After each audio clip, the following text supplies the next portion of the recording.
Hello everyone and welcome to Helltaker, Second Circle, and Necro and Cortex here playing the game for your amusement. Now, this is a fan game that expands upon the universe of Helltaker as we know and definitely love all of it. So basically the plot here is we carry on from where we left off, basically. We have now come out of hell after going down there and meeting the loves of our lives in this harem of demon ladies, and now we are apparently taking them out for dates. The irony of this game is perhaps the fact they use the term Second Circle of Hell, which is where all the weeaboos and all the perverts and such we have of the modern era would go when they actually die. So anyways, let's get into it. This is a dating simulator, so there will be a lot of reading. And if anyone knows anything about me, then you know I'm pretty terrible at reading out loud, but I will do my best. I won't try any voices though, that'll never go well. It's been a full year since you escaped from hell, bringing with you a staunch harem of terrible demon ladies, women. None of those demons were technically terrible, they were just all kind of their own specific character, but oh well, let's not go into details here. Pandemonic, the sadistic workaholic with a free hands for coffee. She is technically not a workaholic as far as I'm aware, she is just in the, well, support customer service bin. But sure. Modeus, a demon lost with personal space issues. Yeah, she is after all a parody of Asmodeus, who is kind of very lustful demon, but also a lord of hell, so let's not talk about this. Cerberus, 3 extinct demons with adorable marital goals. Yes, and they are one demon sharing 3 bodies, and that is official lore at this point. There's so much to this place. Melina, a staunch believer in the curious powers of alcohol, strategy games, and constant tormented by this bitch. Drasta. I actually looked it up. Her name is something along the lines of Drasta. The set is apparently silent. A demon with a serious attitude problem and daddy issues. Yeah, you don't fucking say. I don't like her. Azazel. Yeah, the goat demon has apparently become a freaking angel at some point. They couldn't just go for Asriel or something else like that, but I guess that would be some kind of blasphemy to use Asriel's name in this context. A self-proclaimed angel from heaven moonlighting amongst the demons to complete a research paper. Yeah. Justice, an easygoing demon just out to live life the fullest. What if she's dead? Are these demons truly alive? Does it count? And then we have most adorable of them all. Judgment, prodigy of justice, high-strung, warrant of hell. I wonder what hell is like now that she is not down there to actually keep order in hell. Oh well. Then we have Lucifer, the queen of hell with a soft spot for chocolate pancakes. Wow. I miss this game so much already. This game was free, by the way, and I highly recommend playing it already because it's Helltaker. What's there not to love about Helltaker? This game has changed my life. And just like that, bon appetit. Oh, it's appetite. Bon appetit. Taker, you really must clean out that refrigerator. Look at it. There's flies everywhere. Isn't that just a hint that Lord Beelzebub is playing around somewhere over there? Okay, we'll clean out the refrigerator now. Oh, will you clean out the refrigerator? Okay, I actually skipped dialogue here. I thought there was a hand. I thought I could click on the freaking refrigerator. Because that's a hint right there. Beelzebub is somewhere around. Now, suit yourself. Oh.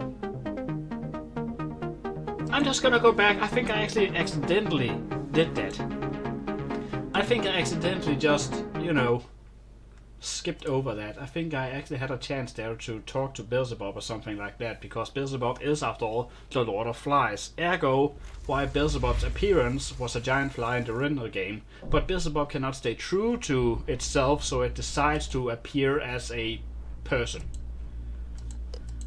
Yeah, we know this, we know you guys, you're adorable, yeah, you're lovely, you're a fucking prick, I don't like you don't belong here at all, you're cool, but what's so fucking, aww. Look at that face, look at that laugh. Oh well. It's actually kind of out of character they have her laughing in the middle of something, like as if she was being as cute as I know she is. Oh well. What if I say yes? Fine, I'll handle it. Grimly asked the Queen of Darkness to step away from the maze for a moment. After she does so, picnic basket and wait. Oh! Ah, I knew it! I knew there was a secret right there. I knew it. On the counter, cartoon, egg cartoon, smell. With jokes. Brace yourself. Step through the portal, pick basket in hand. I knew that was a thing. Whee! Alright. Scontaking your eyes and begin to make shapes of furniture forged from darkness and really high windows made from same farthest. Blah blah blah blah blah. Yes, it's a place. A familiar figure appears in view. Clad in deep red outfit. Ah, Taker is wondering when you're next visiting me. How the hell did I get out of here in the first place? Yeah, whatever. Hey Beelzebub. I'm still a bit upset about you, but I'll have to forgive you at some point, so that might as well be now because it's Valentine whatsoever. That makes two of us. Do you know how hard it is to get entering into your room with a house filled with 9 demons? Well, one for each circle of hell. A secret from them is almost impossible. Ah. Most of the demons have no clue you're sniffing up to their voice to visit little old me. Wow. Beelzebub is so insecure, not only can it not stay in its original form, it has to constantly wipe off its own face. Nice cleavage though. Delightful devilish Taker, if I do say so myself. So what did you bring your favorite fly today? Insect spray. Exquisite! Well then. Banquet hall. To the banquet hall. Green crimson leads to through the network, twisted corridor. Interior of her castle. Small conjunctions like Beelzebub palm, illuminations of walks. Yeah, okay, we get it. We're in a castle. The castle does not seem to have been designed with conventional physics in mind. Well, it's hell. Physics bend and shape as they wish. Staircases twist, like doors open into blank walls. Either that or she just changed her mind halfway through the design phase. It's like Sims, changing everything all the time. Massive pair of engraved doors. Practically falling apart with the sockets. Yeah, got it. A tattered suit clings to the skeleton frame, maintaining a small dignity despite its age. Does age exist here? Wow. Hey dude! Evening, Walter. Oh, we know this guy, Walter. Master Taker, so good to see you again. Dusty heart, well to see the lady with a gentleman comparison after all this time. Up, wait. Up, Walter. Servants be seen, not heard. Okay. Of course, my lady, so sorry. His old bones creep was a door and dinner bells of birds about and closing behind her. Poor thing was they may have scared. Yeah, picnic basket. Yes. And your walker walks to a huge door before you. Oh, behind you. Oh wait, after disappearing inside behind the massive plural. Monoliths of Beelzebub's industrial net. Industrious nature. Got it. There's a lot of stuff going on here. Just please speak words. Talking about your time, all the rest of the castle is a huge and inky black with details distinct. One object from the next prolonged scrutiny. Yes. Small soft orange glow presses back against glowing darkness and Beelzebub sitting at a small table nearby. So you have this grand play. Now we have seen everything then. Helltaker, won't you come join me for a meal? Oh no. Hey, you actually do have a tail. Oh cool. Wouldn't be a demon if you didn't. We'll go to the sandwich made for some hard black materials. Pure decoration, and you just sure the napkin could be weapon if. Alright. We have come to the point where we freaking decide to weaponize a fucking napkin in case of an emergency. I mean, Beelzebub looks like he doesn't know what the fuck a napkin is anyways. Don't just stand there, have a seat. Actually, I'm gonna... And then... I'm just coming over here. I'm coming over to water over here. Overtaking for water instead.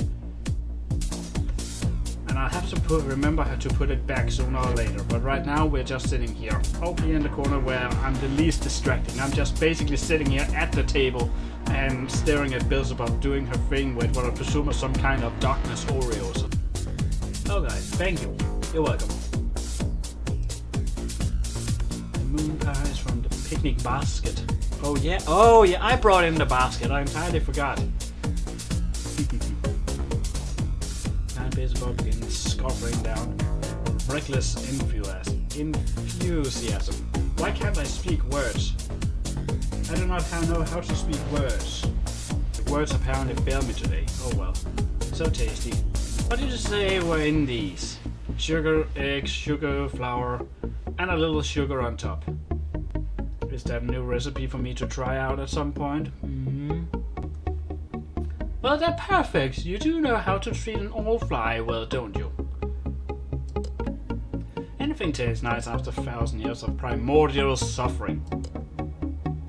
Something cannot only last 1,000 years if it's primordial. That kind of defeats the purpose. So it does. So it does. So tell me, Taker, have you been going all your life that caused you seek out my esteemed company? I actually thought that Beelzebub was entirely alone this darkness, but clearly she has Walter and more servants apparently. But to all we know, Walter is made out of this dark material and just a part of her imagination. It's imagination. It's Beelzebub. It's imagination. Oh, I'm sure the living that's happening over the past week is inside the demon. The demon who listened to your tale with rapid interest in your story concludes. Slight smirk creeps its way over Beelzebub's lips. Yeah, Beelzebub have done nothing this entire time. Just been around, really. Time to take total control was a bad idea. I told her that much before the High Protector Justice cast me out. Yeah, it was Justice who cast Beelzebub out, but it was Judgment who had kept it since then in order, because Justice lost her sight from it. At least according to some lore there is out there. Oh well. She's learning time that some voices aren't as easy to decipher as mine. Yeah, there's actually missing someone here. Because you have 3 angels who are supposed to be fallen, Beelzebub being one of them. Then you have Lucifer. And then there's one more, I don't remember, the name fails me, but my editor will probably tell me. While technically many angels have fallen from heaven, the one I was referring to was Abithethebu. What about you, Taker? Chips are down, would you stand with Imposter Queen? Taker don't pay attention to the politics of hell. Wouldn't even go through Game of Thrones. Yeah. Funny.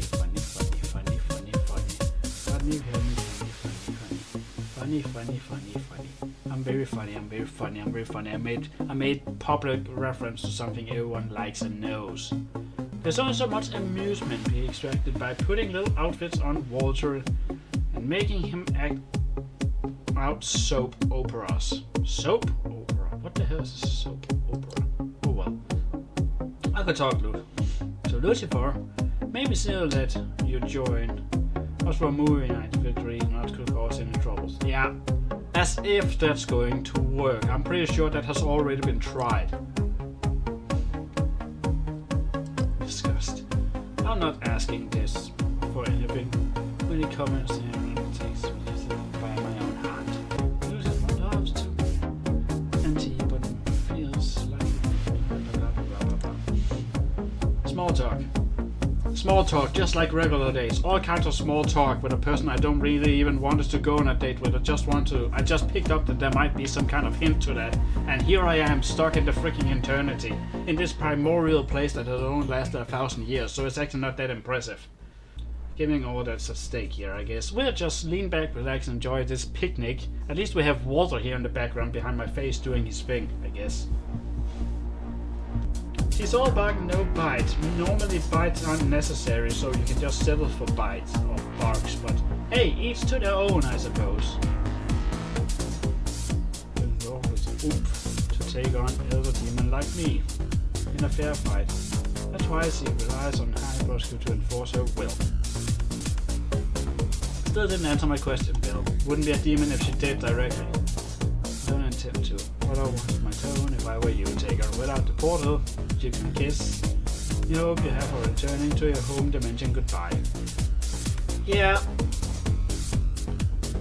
It wouldn't be a demon if it just answered your answer straight up with no freaking strings attached. Being in a house with freaking 9 of them for this long, you should have known that by now, Taker. Fool. Science smooth out the gums. Pliers that hanging in the air like a cloud of blood-molded insects. I apologize for that, Taker. You're here as my guest, and friend is not becoming. Blah blah blah. Yes. I accept your apology, and don't worry, I hear a lot of worse things from Panama to Canada. Yeah. I wonder how many times Taker has by now gone to the freaking hospital with a broken wrist.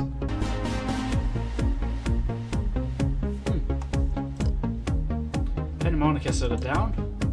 I'm getting pretty full on the rest of any cake or my cakes. Yes, please. Spend an hour or two sharing stories, making small talk before we decided to leave this about completely vanished, put it to the human well into existence. Well, I guess this is goodbye then. Yes, do come again soon. It's always nice to have someone to talk to, and doubly so when they bring me treats. Or doubly so. Doubly. Apparently doubly is actually a thing you can say. And now that I don't have to be over here, I can actually do this and put myself over here where I'm supposed to be. In my nice little corner over here. Doubly so when they bring me treats. I'm pretty sure Walter is someone. He's a servant and a skeleton. Are you saying you crave the meaty bits he no longer has? Still, maybe give him a chance. I think he's eager to interact with. Maybe beyond him commands. Safe travels. Back for a border into the more realm. Listen as you find yourself back in the kitchen. Taker, where the devil are you?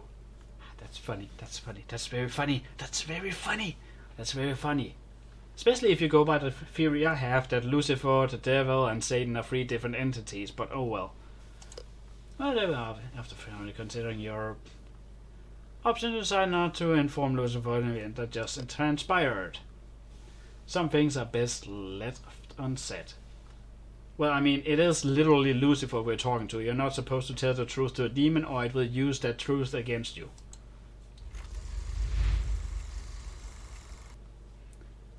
What happens now? Oh!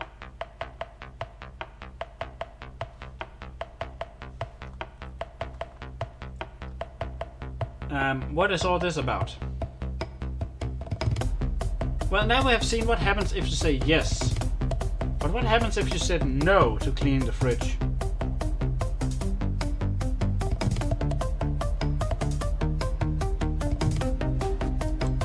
Let's actually go out there and see, just to see what actually happens, because I have a selection of some kind here and I want to know what the hell led up to that selection.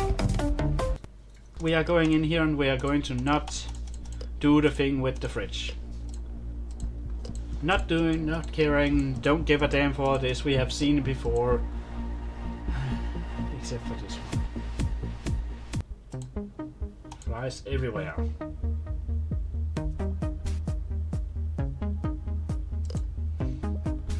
I'll do it later. You better. Okay. So if you just clicked anywhere, if you just like me just clicking through everything, you would have missed that entirely. If you didn't pick up on the tiny hint that there are flies and Beelzebub exists. Alright. First one for you as per our agreement. I can hardly wait to cooked up this time. What? To taste what you've cooked up this time. Pancakes. You've lived with me for a year and I've given you pancakes every single day. I think. Oh my gosh, she has animations. Oh, that's so cute. That gotta be the most adorable thing I've ever seen Satan do. Well, Lucifer technically. Again, they're three different entities, but shut up. Queen of Hell takes a dainty bite of this neatly rolled up pancake. Incredibly! I'll admit I've never thought to make a marmalade and chocolate, but it's just so... Glad it's a hit. I'll write down the recipe so I can enjoy it again sometime. I'll handle it. Keep the pancakes coming. Right. I presume I just don't have a job to do or anything like that because it's just Helltaker doing his Helltaker thing for all eternity. Silence. You know, I'm surprised. What about you, us, and us? You know, I kind of assumed you're a lot more forward with the whole harem thing. What do you mean? I only brought you here to have pizza with you, to have pancakes with you, to play strategy games with you, and to have occasional cuddles. What do you mean? Been living under the same roof for a year now, and not a single orgy has occurred over the course of this time. Just because it wasn't an orgy doesn't mean I have been with the individual one of them, just saying. The other girls are getting impatient, you know. You might want to take some time out of your day to try and make yourself part of theirs. The fact they are in my house kind of makes me a part of the day entirely. But sure, whatever. Into keeping the whole show running, that is. Like a date or something. Or something. Ah. So I have options. And so far you won't conquer hell, it seems that Sage is set for even greater challenges. Domestic dating with demon girls. Domestic dating with demon girls. Domestic dating with demons. That's actually kind of a neat thing. I should call my Siri that if I met a Siri at some point. Domestic dating with demons. Hey, if you're done with your internal monologue, you'll still got pancakes to make. Chop chop! You have an entire plate of them right there. How is your metabolism? Do you get diabetes? And if you do, you probably enjoy it because you are who you are. Ready to continue your day. Now, who do I talk to first? Select your character. Ah, okay. Okay, so there wasn't anything major important going on there. It was just a setup for the fact that I need to do a date. Got it. And we already complete our first date with Lord Beelzebub.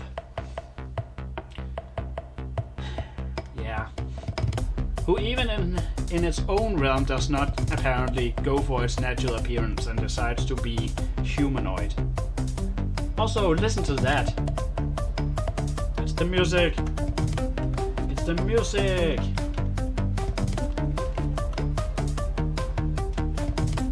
Monica, Modus, Cerebus, Melina, Zerata. I say so because calling her something else like Aziel or something would be heresy, justice, Lucifer, and that one. I think I should go with the one I like the least and then just go a step upwards, ending up with Judgment, because we already took Beelzebub, who is probably my least favorite character, just because of how untrue Beelzebub is to itself. So, My least favorite character is Dreta. No doubt. Her freaking daddy issues and her attitude and what so freaking ever. Stand idly in the living room, smoking a cigarette from her seemingly never-ending supply. Lazily exhale a great cloud of smoke, leading into acknowledgement you're present. Yeah. She couldn't even open the fucking window. Hey there, Tigger. How's it hanging? She already seems out of character. Where's the bitch mode I hate so much? Hello there. Well enough. Mind explaining why you haven't taken out the garbage? Ah, there it is. And because I didn't want to. Who do you think you're talking to? The freaking garbage who should take out the garbage? I guess you have some kind of family issues you also need to work out then. That was the worst kind of diss I could ever come up with, but okay. Currently a spoiled child. What kind of parenting figure am I? You are a spoiled child. Just a dirty fucking brat, I guess. Me, a child, around playing video games all day and shit on the neighbor's lawn. Hello. I'm not the one that sits around playing video games all day or shits on the neighbor's lawn when they don't let her play with their cat. I'm actually very confused about that setup, the last sentence there. Well, as an adult I can do whatever the fuck I want with my time. You on the other hand have chores if you want to stick here. But you're the one who consistently refuses to do the most basic of chores. I want to ride someone's ass that badly. Go talk to Medeus, I'm sure he's down for it. Alright. Fun. Ah. It's not neglectable unless you are willing to sacrifice your pancakes privileges. Ooh, consequences, Drata. You didn't expect those, did you now?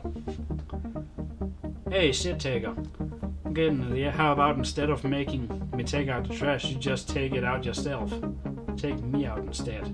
Yeah, that's what I thought. You are freaking trash. You should get out in the fucking trash can. That's where you live now. I'm gonna have a freaking doghouse out in my goddamn garden, and you will be chained to that for all eternity. Until one day in a long time, maybe a couple of weeks and a couple of thunderstorms from now, I decide that you might be allowed to come inside. Unless you're misreading situation, actually want. Nothing good can possibly come of this. Yeah, sure, what's the worst that could happen? This is a walking disaster of a person, character, and you decide to take on a freaking date. Nice, you get to pick the dead side, right? No, you don't. Are you paying? Absolutely. Ah!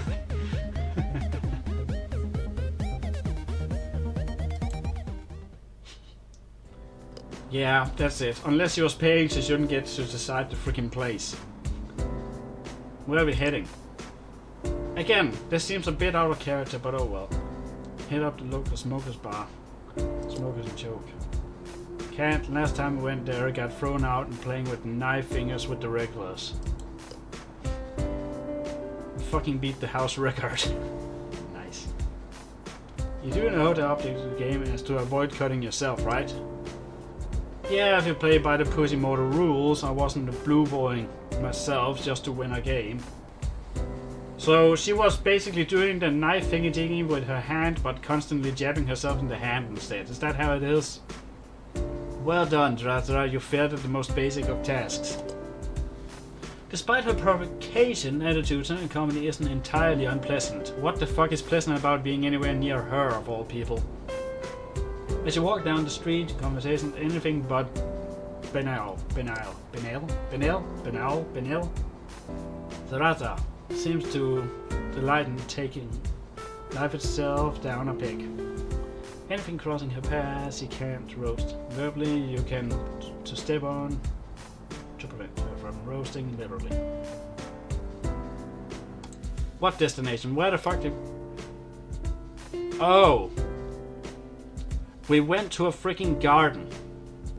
Am I going to make some kind of metaphor, stand in front of a freaking cactus and say all kinds of things about that metaphor and such, how she has a lot of common with that fucking cactus, and then I'm going to take its spiky interior and rub all over her face? Really? But this looks like a greenhouse, a fucking greenhouse. Good person. So eager to admit it to help with mine. Complaining about it. Asked me to pick out something colorful, brighten up the place. Why does Lucifer decide anything in my freaking house? We plants.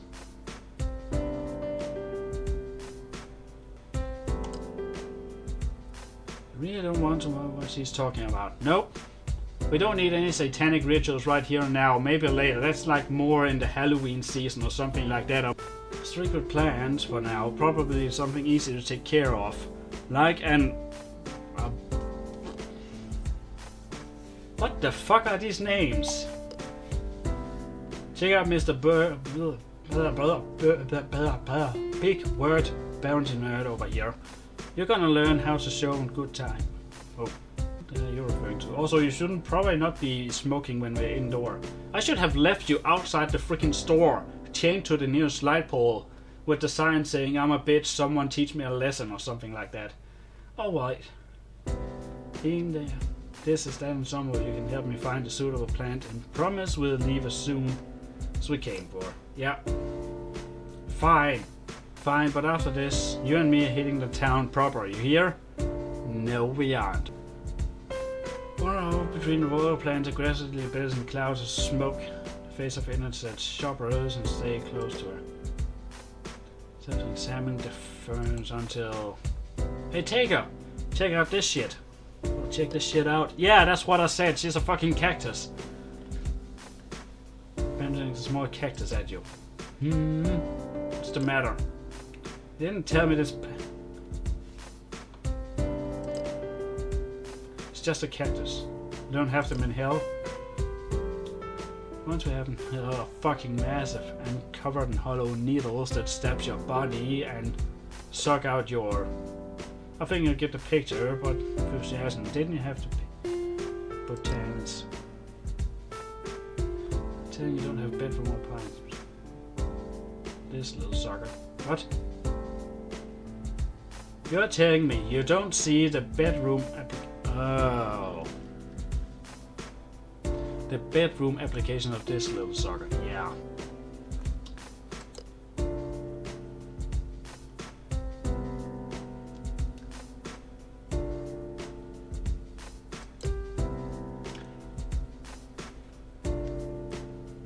Alright. I'm just not gonna comment on that. That's for the best. Well, interested in taking care of it and promise not to bring it anywhere near the bed, I suppose you can have it. Swingers up her nose in disgust. Me, take care of it, hard pass on that front. Better put it back then. Does she wanna put it back then? Muttering obscurely and cursed under her breath. Yeah, she wanted that plant, but she didn't want to take care of it. Got over there, Tina, and pressed the questions. Huh. A new character I haven't seen before. Well now. Interesting. A doll-eyed assistant slobbering up to you, judging from the looks on her face, is even less happy about small tag pink Abby smut ink. Yeah, can I help you with something? Or something hardly a plant that can survive multiple attempts on its life, preferably fire and dog proof, and if it can survive being watered with cheap vodka, that'll help a plus. This is a scroll considering your question. She answers slowly, almost reluctantly. I don't know, man. I just started this job. I don't have the patience to learn all that stuff. Let's keep her going. Just refuses to die. Took out that bad boy out the third store window and it didn't particularly bother. I feel like this is actually a better character than that person we're with. Not gonna lie. Not 1 second, I'm not gonna lie. This might actually be, there is an unused character as a concept art for this game, and or not this game, for the real game, the Helltaker game. Maybe this is that one. I don't know. She never had a personality after all. Sounds like the level of chaos in our house lives is quite similar. Abby cast a side glance towards the far end of the greenhouse where Zelda is barely been seen behind the towering stack of potted plants. Few visible. It'll bring a sweet release of death. I stand there balance another armful of pots on the stack. After Necro crash and nuts, so an agreement. More than you think. Touch my maintain eye contact despite the general bedlam going on behind her. I think Potter's do fine. Why is this a more date with Abby than it is with the freaking Zaza that I'm supposed to be on a date with? Well, okay. Better do everyone will. For fuck's sake! Can't sprinkle lights the roof. Sprayed over is ice water. She was wearing white though, so does that mean it's becoming sea-proof now? Uh-oh. Bring retain spraying for ice orange flame lick up. Nowhere's an appear besides you tugging at your arm. Man, such a shame about this place. It had such a nice wines, but should probably leave for safety reasons. Safety. I'm going to talk about this later.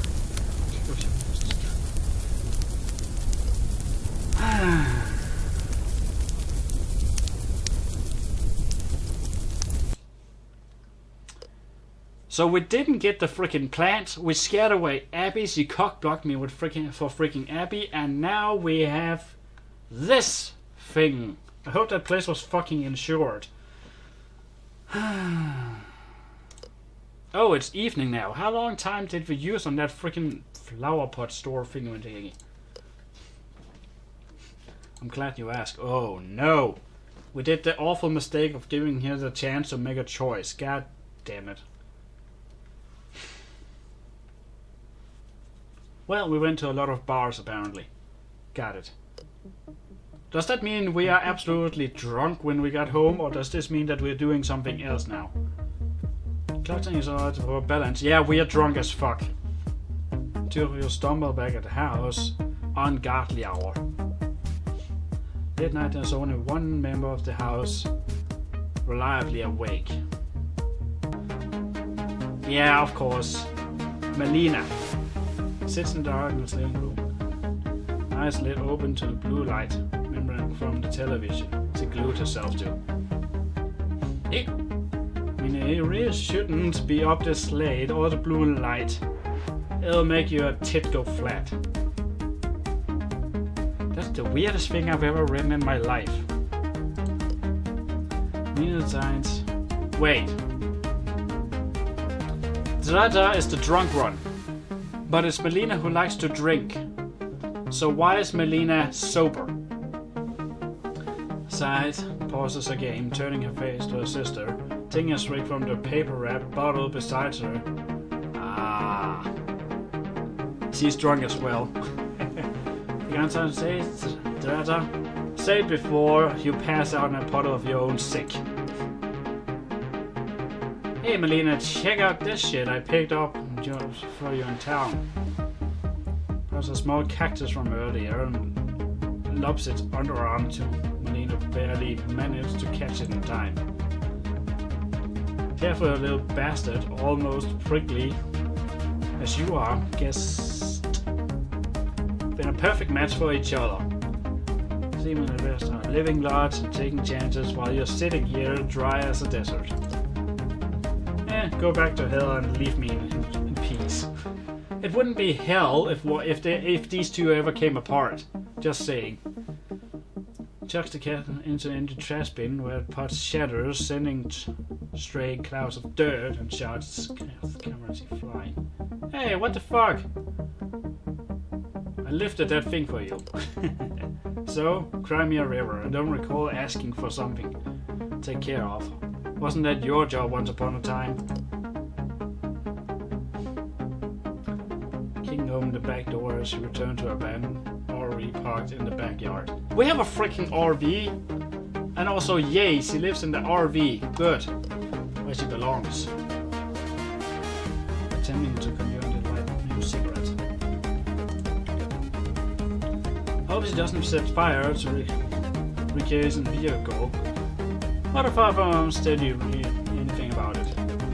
Which actually reminds me, yeah, that makes perfect sense that she would now maybe light that entire thing on fire because she accidentally light the entire freaking store on fire. Oh well. Or maybe she actually wanted that cactus so bad so she just smoked enough to activate the fire alarms and there was no actual fire.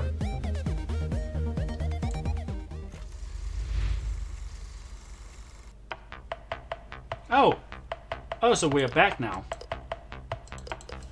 Alright, so... we survived. Zdara.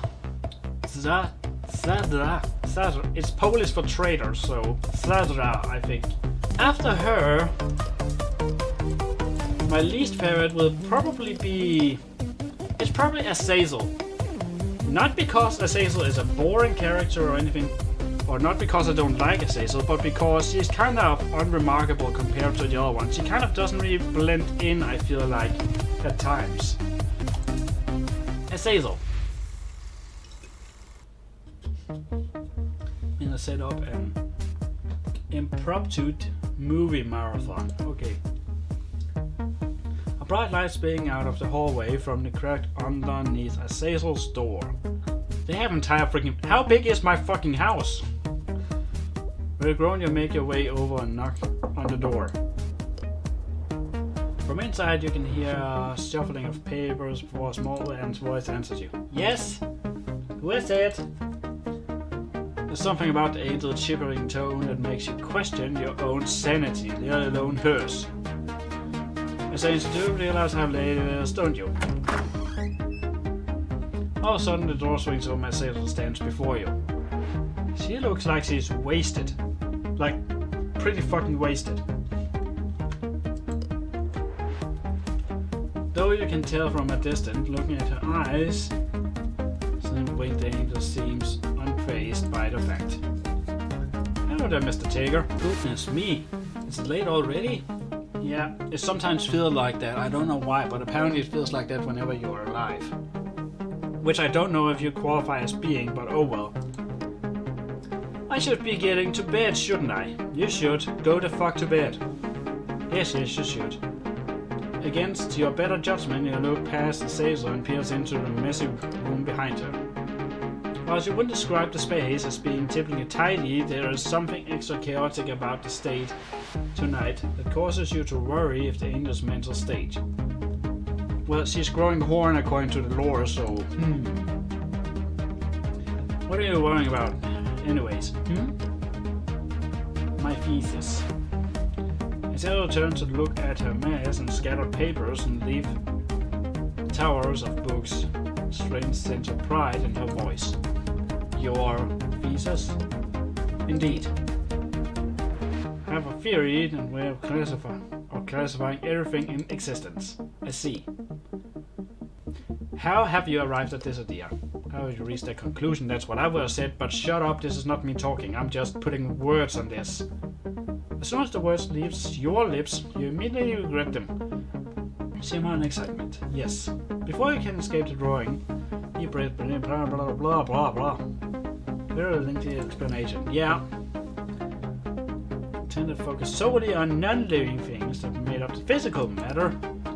But then I realized doing so forced me to contend with the third question regarding the quantification of life. And I personally am simply not interested in answering such inquiries, so I expanded my research to including living things as well. The whole conundrum, of course, got me thinking. Maybe there's an argument to be made that I'm ignoring the fourth dimension entirely. In that case, shouldn't try to include the things here to exist, I suppose. And while I'm at it, I really shouldn't discriminate when it comes to things that exist only within your plane of reality. that is to say heaven, hell, and the world in between. You forgot Hades. How dare you? Heaven, hell, and Hades. But okay. This needs to include things from all of the realms. Wait, you meant to tell me that there are others? Others? You know what? Never mind. Yeah. Never mind. Never fucking mind whatever the hell you're saying, Azazel. If that's really your name. Aim to find a way to put everything, living or non-living things, into existence, past, present, and future, from all realms of existing into a comprehensive classification system. So you like to put people in boxes, basically.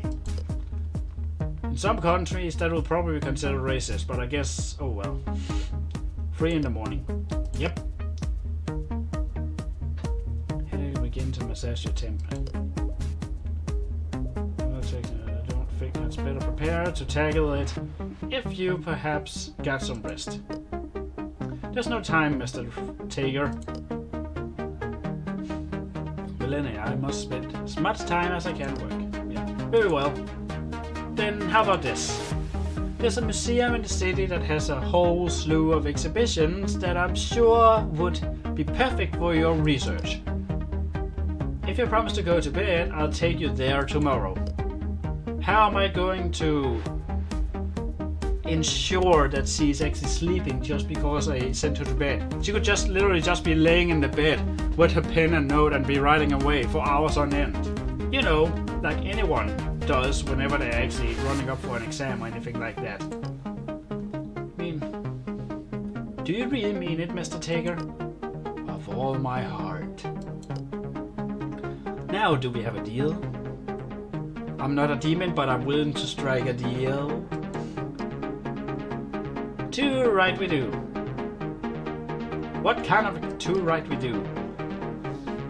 Alright, good night.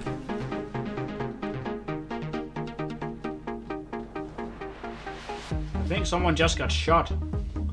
Alright, shuts the door in your face, leaving you standing alone in the shadowy hallway, quite stunned and yet, in a way, satisfied. We didn't agree upon a time of day or anything like that, but oh well.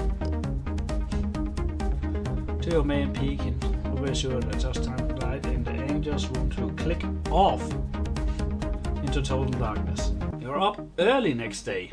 I was already up. I basically didn't have to go to bed. I could just play video games for a couple of hours and then go downstairs. Ready to take Azazel to the museum. What kind of museum is open early in the morning? Well, I guess they all are. Before you can so much as knock on the angel's door, it swings open and Azazel is there. Notepad in hand, bouncing on her heels with electrician. There are a lot of funny words in this one. Museum time? That's almost adorable. Museum time. Museum time. Okay, this is less well made. She's basically standing on her car seat. Load up into the car and set off for the city. Though the museum is a fair distance away, it would otherwise be a long, quiet, and perhaps to some boring drive into a field with forged lectures around every intimate detail piece of research. She is basically just like me. Whenever someone starts talking about anything I find interesting, I will never shut up. I will talk your ears off, and when I've spoken to them for long enough, I start and trying to bite them off. With each passing moment, you feel the thoughts universe is shrinking. Well, she does have all eternity to find all this. Yes, whatever, let's get there, shall we?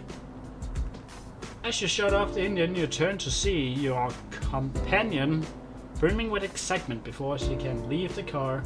How will you clear your throat to grab her attention? Azazel? What is it, Mr. Taker?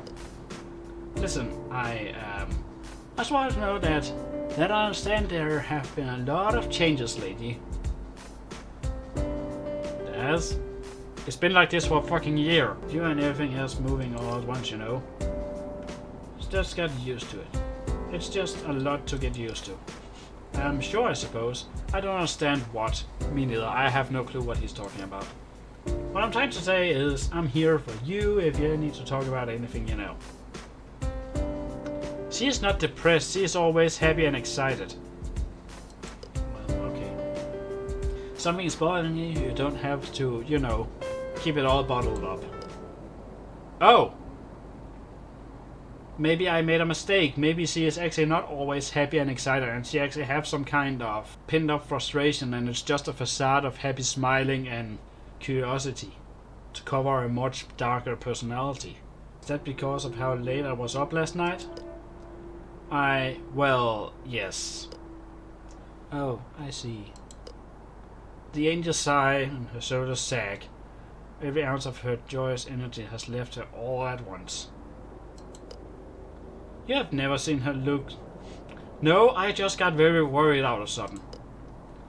You must think I'm a weirdo too. I live in a house with 9 demons, and you claim to be the weirdo. You have seen the other ones, right? You're just fascinated with something. That doesn't count. No, I suppose I can't blame you, I mean. Not many people get quite as excited about research as I do. I do! I didn't know we were such nerds, but our fields of interest are just so opposite, I guess. I'm really passionate, you know? Yeah, I've noticed. I don't think that was a bad thing. Say so. Shut the fuck up. If you want the truth, Mr. Taker, I've never felt happier than when I came to live with you. Being around you guys and having family.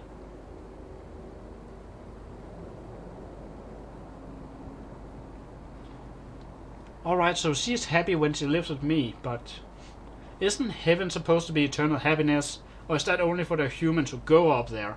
I will obviously never know because I have damned myself to hell for playing these kind of games. Instead, I'm being comfort, freedom, pursue the things that mean the most to me. Anyways, thanks for driving me to the museum. You can come and pick me up later. I didn't drive you all the way to the fucking museum just to leave you there. I'm coming with you. Oh, you're on a pot.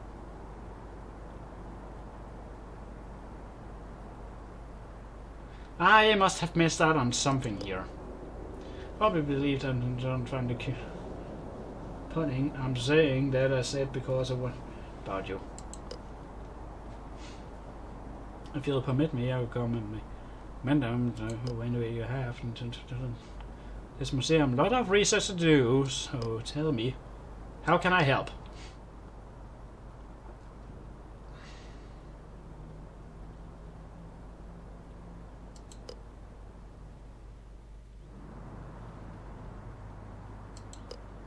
I am honestly a bit confused of what the fuck just happened. Angel nods accepting the apology. What the hell was I apologizing for? Why the hell did she become sad? This is human stuff that doesn't make sense to me. Very well, let's go. Let's go. Let's go. What kind of museum are we in anyways? Meet the present with the director and covering the entire wall.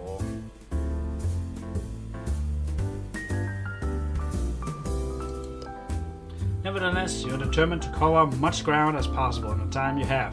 What kind of museum have we gone to exactly? Oh, with Azazel leading the way, you spend the next several hours hopping from one exhibition to the next. Yay! Look at how happy she looks. That's almost adorable. See, this is why Azazel isn't rated lower. She doesn't fit in at all. But she does have her moments of adorableness, even though she has been at least showing interest towards Judgment, which I see as a bit of a rivalry, but that's just my preference. Oh well. Approach the end of the day, you have less than 2 armfuls of filled notebooks between you. Never seen someone write as much. Imagine how terrible it will be the day she realizes the tablet exists where she can write away for all eternity and she doesn't have to fill out actual notebooks.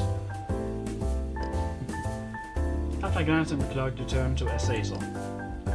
Only an hour left, just enough time to hit one more exhibition. You can't watch the entire exhibition, not a proper one, in that time frame. So what will it be? There! Azazel pointing to an art exhibition, other things. Rest of the museum, see particularly little in the way of foot traffic. Sign order interest, Renaissance. The Renaissance era is actually a very interesting era because it's kind of the era where we kind of went back to the same mindset as we had back in the Greek times, where remember you shall die and memento mori and such, those are the exact same things. So after the plague we kind of relived a renaissance here, we kind of rediscovered ourselves. Mankind basically, or at least here in Europe, basically went on this trip where we decided to rediscover ourselves for 300 years. With a smug you follow the angel inside. This is also like the time where all of the Michelangelo paintings of angels and such would start to appear. So this might actually be a very interesting place for her to visit. You cannot help but notice that Zelda is particularly entitled by one piece in particular. Which one? At first you think nothing of it, but soon calling off the curator. They could have shown the picture, or something resembling the picture, smudged out version of the picture, because that would be very interesting. Pardon me, sir. Tell me a bit about this piece here. Why, yes, ma'am. Would you like to know? Are you aware that this piece in particular is a forgery?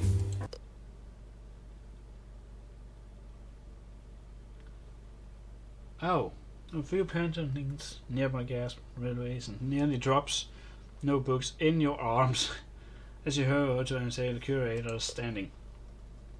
When you arrive, you notice that the curator is turning shade of violet. Does that mean he's angry? I implored you to reconsider this accusation, miss. What for? I'm not lying. Why, you monitoring the race of curators. The fact how the man seems to do. Well, subsides his anger at the moment. Well, I mean, explain why is it a fraud, and on the other hand, why shouldn't it be a fraud? Please relax, sir. She means no harm. The curator sputters. No harm? Did you hear what she just said about my gallery? Well, if it is fake and you were a fool for not making the proper connection that it was fake, then it's really you who is the clown here, and she is just observant. Though I would like to know, how does she know it? I did. You mean to tell me that you believe that she's saying? I do. That's it. Want you two out of the gallery and out of this museum. You're banned. Do you hear me? Banned. But on which ground is it fake? Ah. Well, that's the weirdest thing, to be banished from a freaking museum. I mean, like, we didn't have an argument of why was it fake. Like, why? Was it made with the wrong kind of paint or something, or what? What gave it away? Well, we probably have it. I can even jump to start up the engine. Is he going to explain it? On your forearm. Thank you.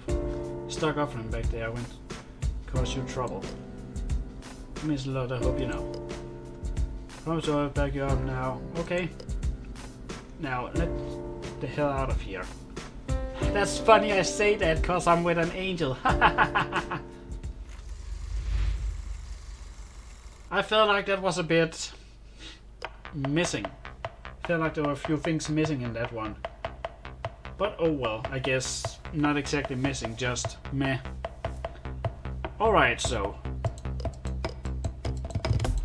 now we've been through those two, so now I kind of have to be a bit more picky.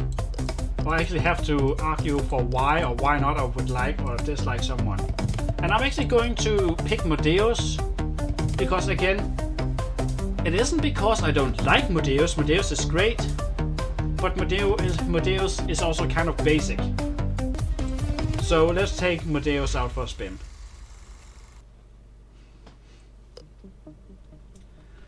One morning you're walking through the house with a tray full of pancakes and roast everyone for breakfast. Breakfast! Just walking here with some kind of gong or something like that. That would be so hilarious.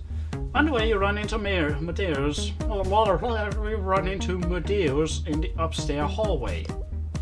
Good morning, Taker. Of course she has that freak after her.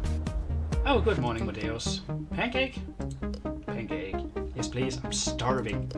Of course she has the tiny flick after her. Help yourself. By the way, have you seen Lucifer? I believe she's still in bed. Figures. Anyhow, enjoy your breakfast. Thank you. Flick! As the demon turns to leave you, set aside on Lucifer's bedroom, you feel wrinkly in your back pockets. Is she trying to grab my ass or something? Sensation reminds you of something that you had been meaning to ask. Actually, before you go, I have something I want to ask you. Yes? With one arm balanced on a tray, you dig around in your back pocket and cover up a small envelope. You hand it to Madeus. The demoness looks at it very over carefully. What is this? Let me guess. Movie tickets for Spider season. The finger spills open. Envelope, pull out 2 slips of paper. And these are voucher for a trip to okay. I thought we were going to the freaking movies with her or something. What's freaking Spider season? Because there is a movie for that at this point, at least according to the comics made on the game. That's just sad. Oh well. Come to the middle the other day. Yeah. Spider trip sounds lovely. Yay. I'd like to go there with them. I got 2 vouchers here. Or there. I'll say that demon's teeth redden suddenly and vibrate. Come back soon, resembling that of a ripe tomato. You want me to go with you? Even worse, Madeus. I want to hold your hand. Something like that. It's like the most flattering thing she knows of, that is hand holding, so yeah. Oh my. Is that alright? No! I mean, yes. I mean, what does the spa trip entail exactly? Yeah, she is perfect. She is just like me. You can like give me the greatest gift and I'll just question, what does this mean? What strings are attached to this ordeal? What does this mean for me in practice? How is this going to affect everything I say or do? Anything you want really. Let's see, you've got massage, manicure, pedicure, sauna access, acupuncture. What's manicure and pedicure? Isn't that your hands and feet? I don't remember. Well, I just don't know what to say. Then nod with your head or shake with your head instead, then you don't have to say anything. If you're not interested in going, I completely understand. I'll just take them to someone else. This is why I asked for Lucifer after all. Wink, wink. Yes. Wait, no. No, I don't want to go. I do. It's so... her head is on fire. Nice fire effects. I'll have to go to the spa with you. Though uncertain, give the demon ramble. Think that she's accepted your date. You could also just say, think about it, and then ask her later. Alright then, sounds good. How about we leave after breakfast? Furiously, very well. Again, I don't dislike her, she's just a bit basic, but she's freaking adorable sometimes. As you turn to go to the demon, scrabble off down the stairs, and you proceed with your morning round. Some time later, after submitting to everyone in the house, you and Madeus hop on a car to the afternoon at the spa. Hey! Hop on a car for afternoon spa. Funny. After a short drive, you're on the great building. It's been stylized to look like a Japanese bathhouse. You park the car and turn to see Madeus looking up at the building with a frown. Then as you turn off the engines, perhaps the sound of her drumming her fingers on her knee. I don't like her outfit. Alright. I never seen the demon look so out of sorts. I watched the fiddy in her seat for a while long before it's best to say something. Madeus? Madeus doesn't reply at first. Madeus? Oh, I'm sorry. Got a little lost in thoughts there. Is everything alright? Again, the news doesn't seem to hear you. What else? I'm sorry, don't... Did you say... Fucking pay attention to me, woman. I'm trying to converse with you. Yes, I'm fine. Ready to head inside? Ah. Before I can hear the house. See me there's... She didn't even fucking wait for me. For fuck's sake. Doesn't seem like you're going to get a straight answer. Well, you're never going to get a straight answer out of a demon. That's the whole point of a demon. Right. To make way inside the spa and approach the counter. Hello. Redeem these vouchers. Congratulations, Taker. Now, before redeeming these vouchers, we do offer a brief tour of the facility if you would like. You turn to Amadeus and see she would like to say it matter, but the demon still seems uneasy. Maybe the tour will help her relax. Tour would be lovely, thank you. Excellent. Now, if you just follow me. What kind of place gives a tour of it? Oh well. Alright, brief description of each facility as you pass. From acupuncture to massage to heated bath, house sauna, steam to spa, everything you could ask for.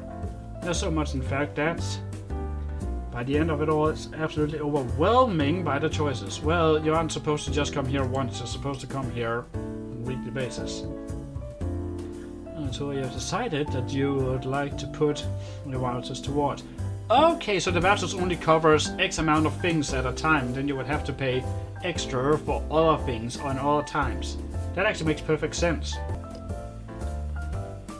A couple massage.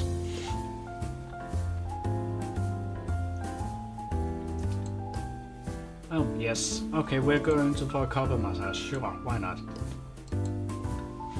Turn the vents middle suddenly about. Follow the women down the hall into a room with the tables side by side. Yeah, towels and table over and about. Yeah. Description. See here, nervously staring back at you. Ah! Someone ripped my freaking eardrums out.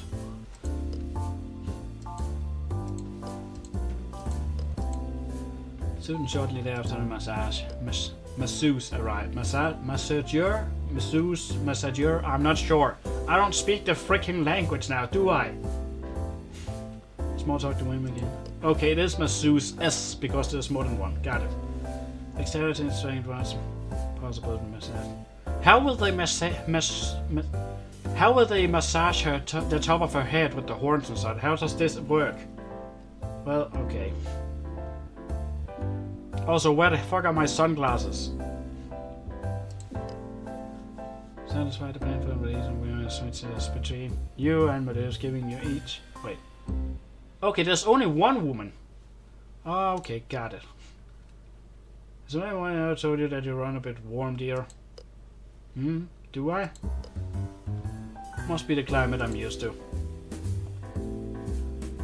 Here comes the fun part. Hell. That's like my answer. But in her case it would really be the second circle, because that's basically where she's from. Oh. But this Chugger's nervous and cannot tell if it truly isn't, or if she thinks it's all a joke. Well, she thinks it's a joke, but explain the horns. Also, Amadeus has kind of tiny horns, not gonna lie. I feel like the horn to chest ratio is kind of a thing in this game. That's the only thing that'll explain it. Continues went up. Turns to work throughout the last few nuts in the upper back. Then must be nearly masseuse is over. That took forever. Masseuse. Okay, it is just masseuse. There's only one. Two of you can get dressed. Stop by the counter and turn in your vouchers. I thought we already did that. Okay. Beat you to the car and slide into your seat.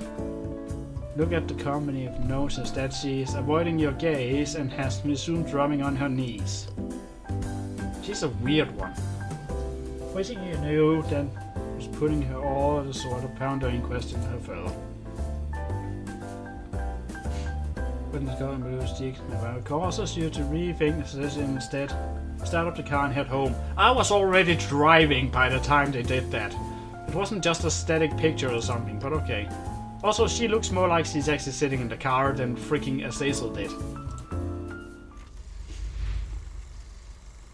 I feel like Azazel and Modeu's the dates with those two kind of didn't really conclude. Had some missing things, like we didn't speak to Modeu's the entire way around, we just went home. And the next one that I'm going to ignore or going to take is going to be Justice. Again, I like Justice, but I don't really feel like she fits in. I mean, Justice is blind, which is a nice reference, but she isn't my favorite at all. Other than being cool dude, she doesn't really stand out or have anything interesting to contribute, at least not in my opinion. All that, except for perhaps the bromance he used to have with Judgment, at least according to some cartoons out there. Early one morning you find yourself yanking out deep sleep by some rockets down under the hallway. Suddenly you turn over to peer at your window through the gap. You see the sunrise lurking just beyond the horizon. Why is the lamp on? I guess I turned it on. Also, this looks nothing like my own house, for some reason. It looks nothing like the house we saw in the original game, but sure. Morning has only just begun. Thinking that you'll get some more sleep, awake in a more reasonable hour, you close your eyes. Soon as you do, the noise continues with vigor and loud thrumming echoes through the walls.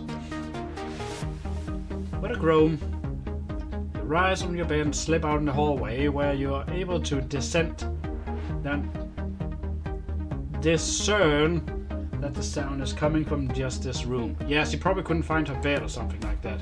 You approach the door and knock.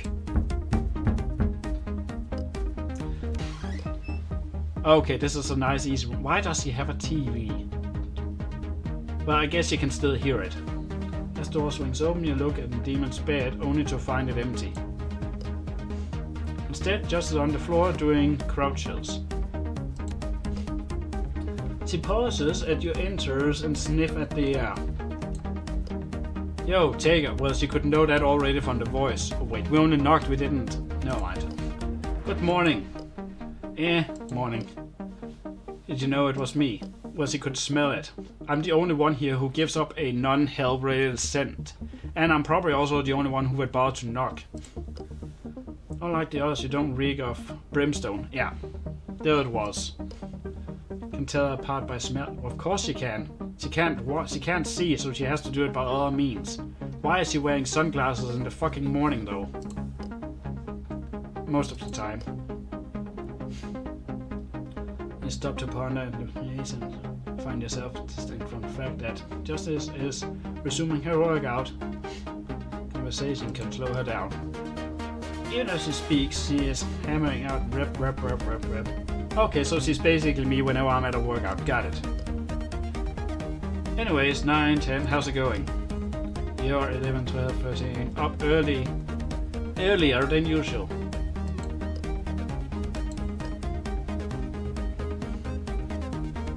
Jumps to her feet and begins to stretch in preparation for the next exercise. Must have woken you. Oh, really? Really? The noise really... You, of all people, should have noticed the noise you made. Sorry about that.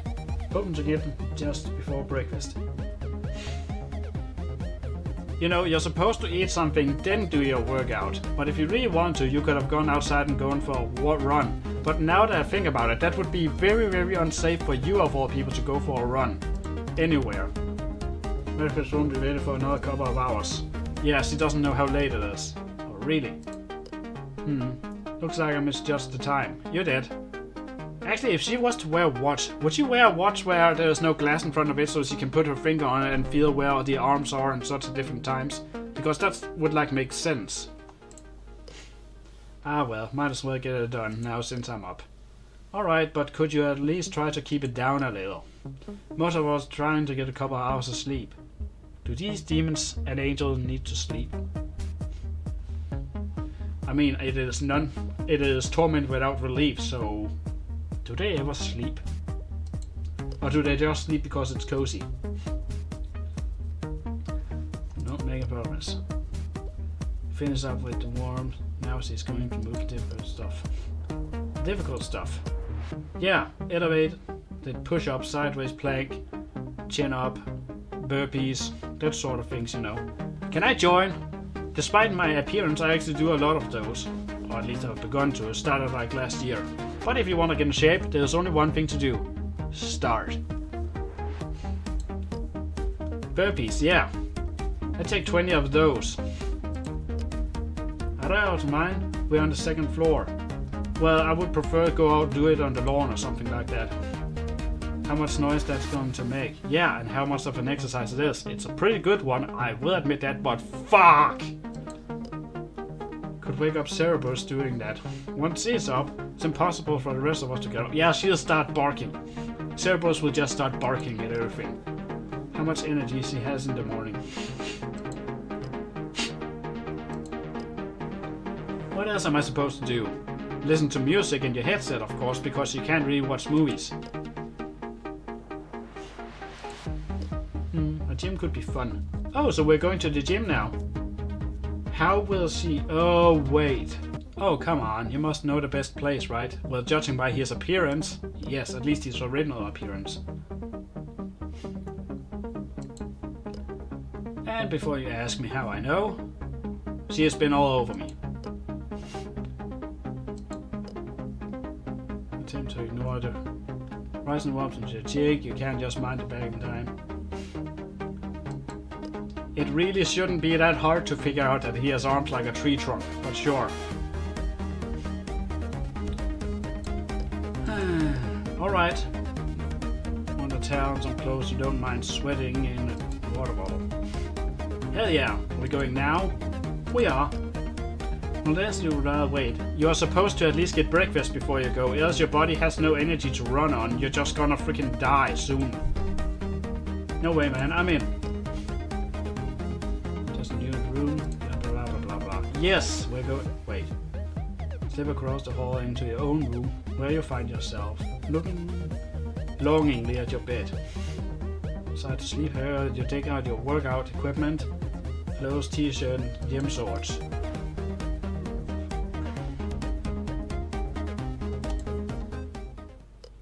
It's just a workout, man.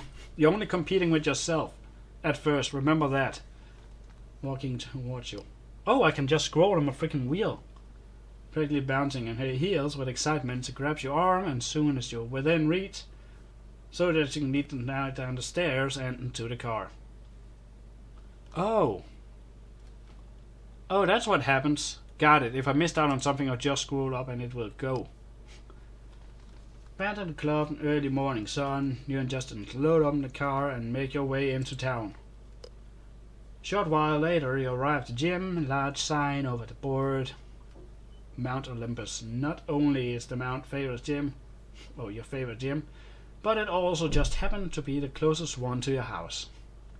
Well, those two things can kind of go hand in hand. Though the tall glass wall, morning crowd, middle of the workout, so you and Justice just get out of the car, head inside. The fact that it's the closer and you still decide to drive there kind of defeats the whole purpose of working out, because you could have walked, driven on bike, or run there as a warm-up, but hey, each to their own. Onto your forearm for guidance, you approach the desk and retrieve a couple of membership forms. Why do I have a couple of membership forms if there's only me? You fill out the written for yourself. Overzealous Justice with her own. Okay. Lock her and drove off your bags.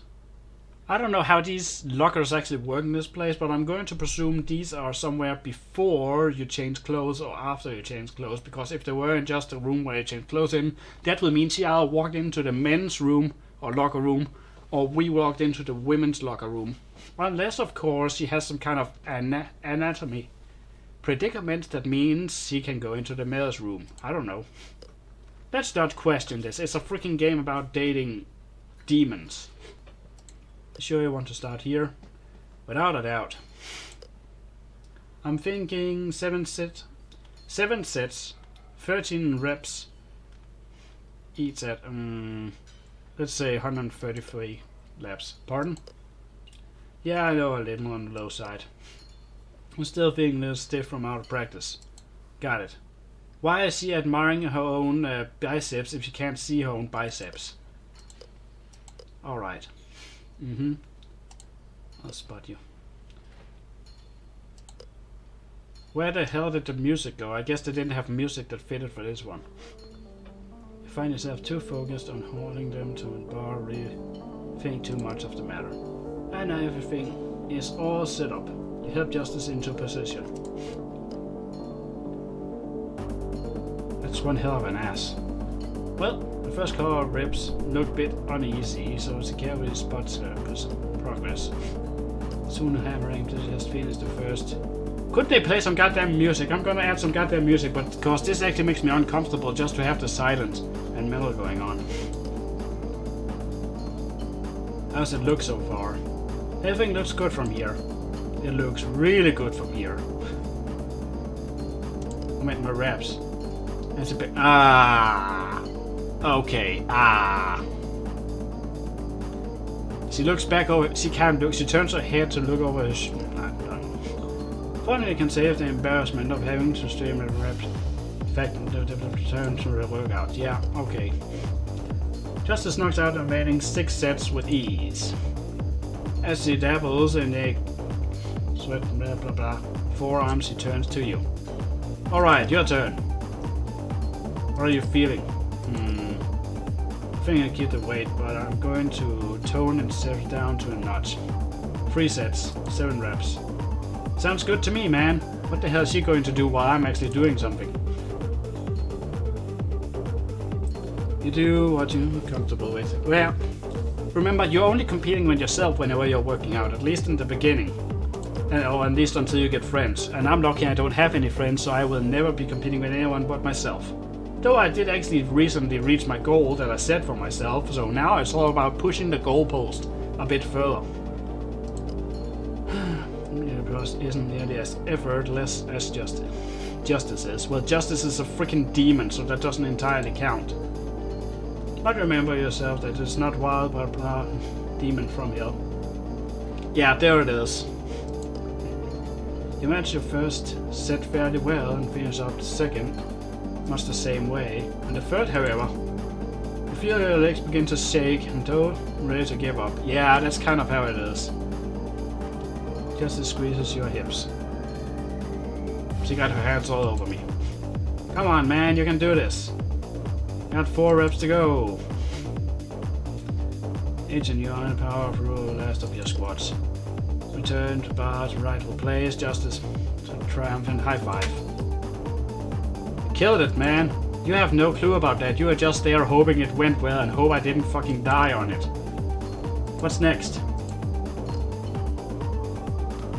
Next machine, rest of the gym pass by in much the same way. Reach through the sets before helping you through your own. If it was that easy for her, that means she just didn't put enough pressure on herself. Adrenaline pumped through her body. I feel like this could be much more sexual if it was given a bit of different wording, but oh well. Prove you to be your downfall. In your zeal, you overdo it with the weight and pull down the machine, end up going a bit too far. It is only when pain shoots through your muscles and your back, your shoulders, that you realize what you have done. Ah! Wah! That didn't sound good. Are you alright? Just to help you detangle from the machine and prompts you to take a seat on a nearby bench. I'm good. It's just, overdid it a bit. Yeah.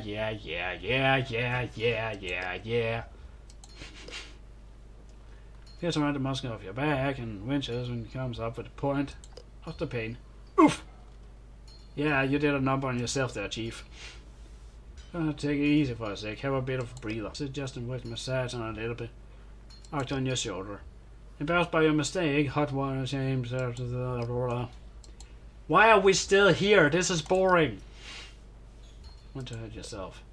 It's important you know your limits and can avoid sort of where you can safely boundaries. Instead you get better, yeah? Yeah.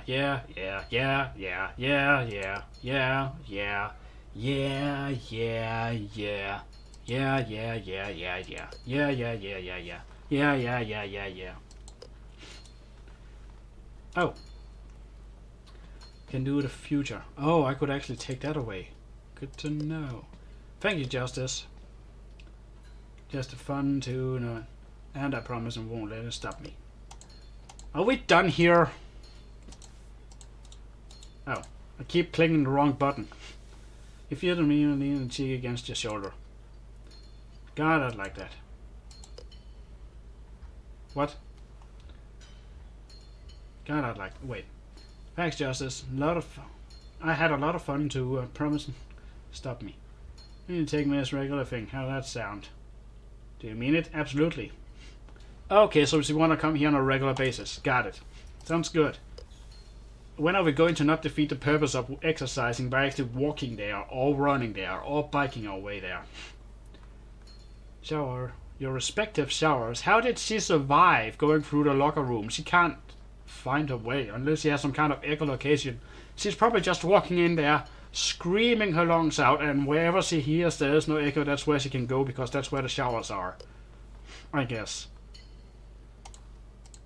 Yeah, whatever. Now we basically only have the good ones left. We have Lucifer, the pretty one, Pandemonica, and Melina and Cerebus. Next one is Pandemonica. I love the split personality she almost has, and I love the fact that she's the only one that is actually truly trying to help Helltaker on his adventures and such. But I also like the a bit more sadistic side she actually has to offer whenever she gets her goddamn coffee. Let's go. One morning, you walk into the kitchen and prepare Pandemonica's coffee, only to find that the demon in question is already up and standing by the coffee maker. Spits of blurry-eyed demon look over you. She can tell from her droop gaze that she has barely registering your presence. Painful is just how much poor sleep is scheduled there.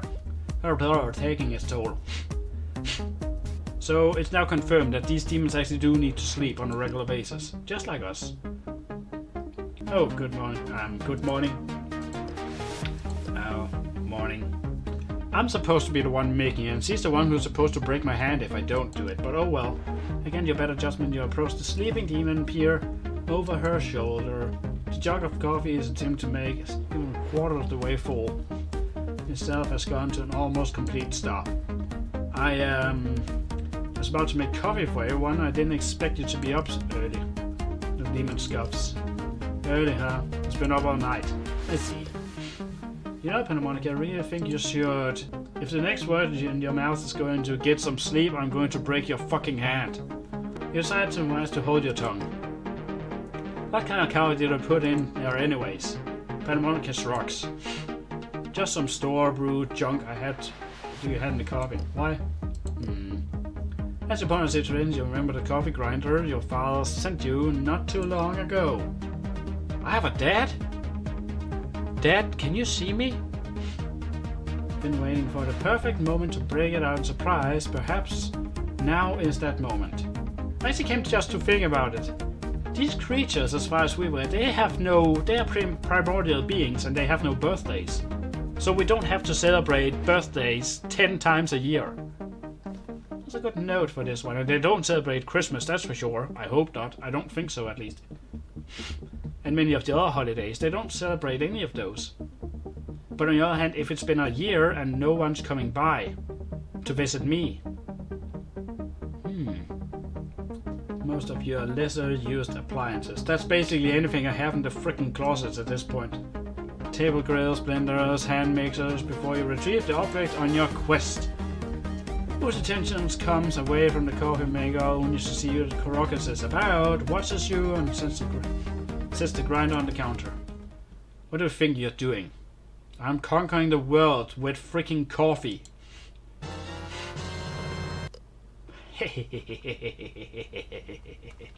What the devil is this?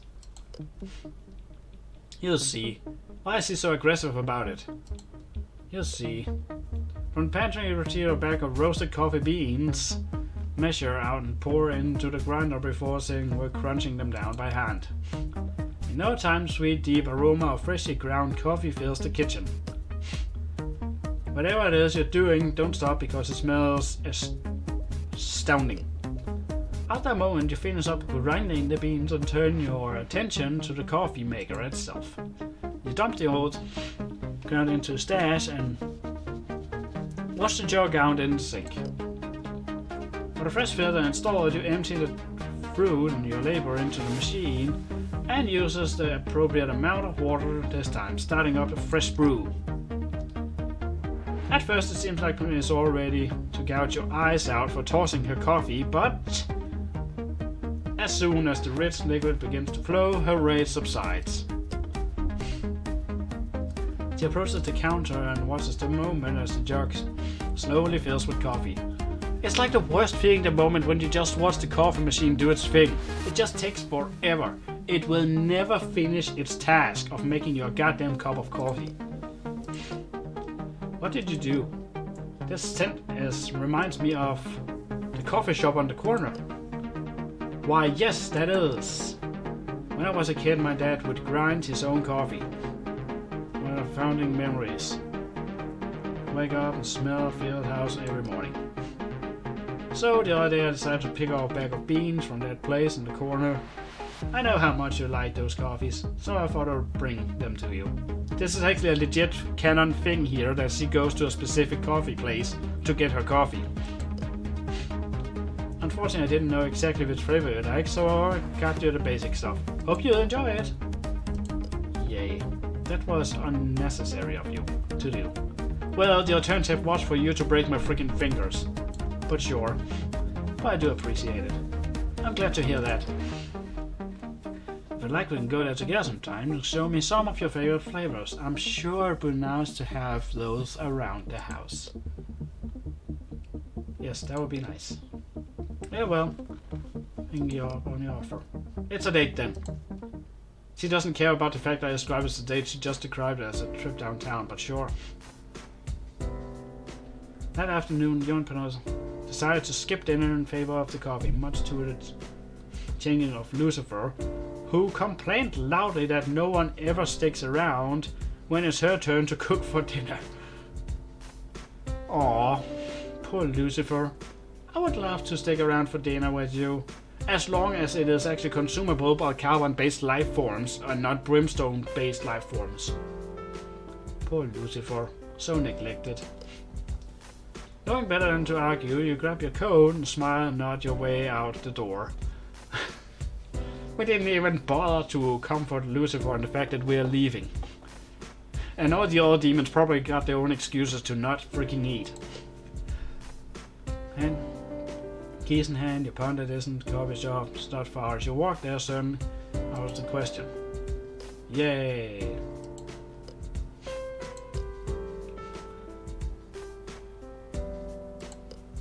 It's a bit of a tricksy day to walk, perhaps. But yes, I think it's vehicles. You arrive at the coffee shop. Just as sun starts to set on the horizon. Slight orange tingle paint is sky. Tiny bell chimed to herald your entrance. Say the familiar, deep, rich smell of freshly ground coffee and English words, English words, English words, English words, English words. Just get to the goddamn coffee already. Looks up at you, and sign of paranoia, he beams. Old man! There she is, my favorite customer. How the fuck do they pay for all this? Good evening, Hank. How are you?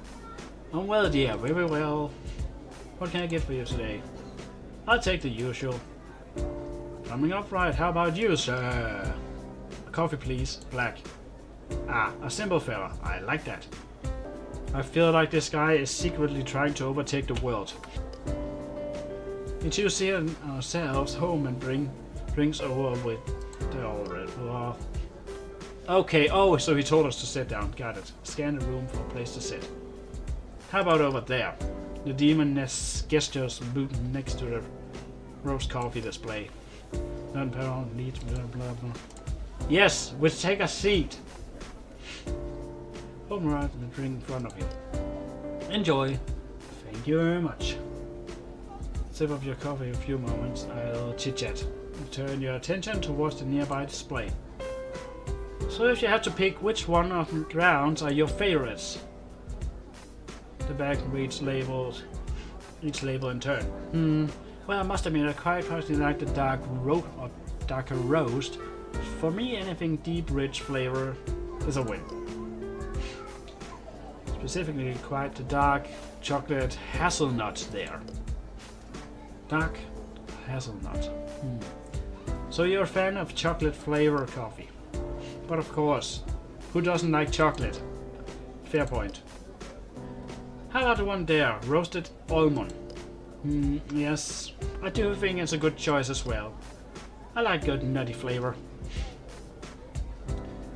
We just confirmed that Pandemonica likes to chew on nuts.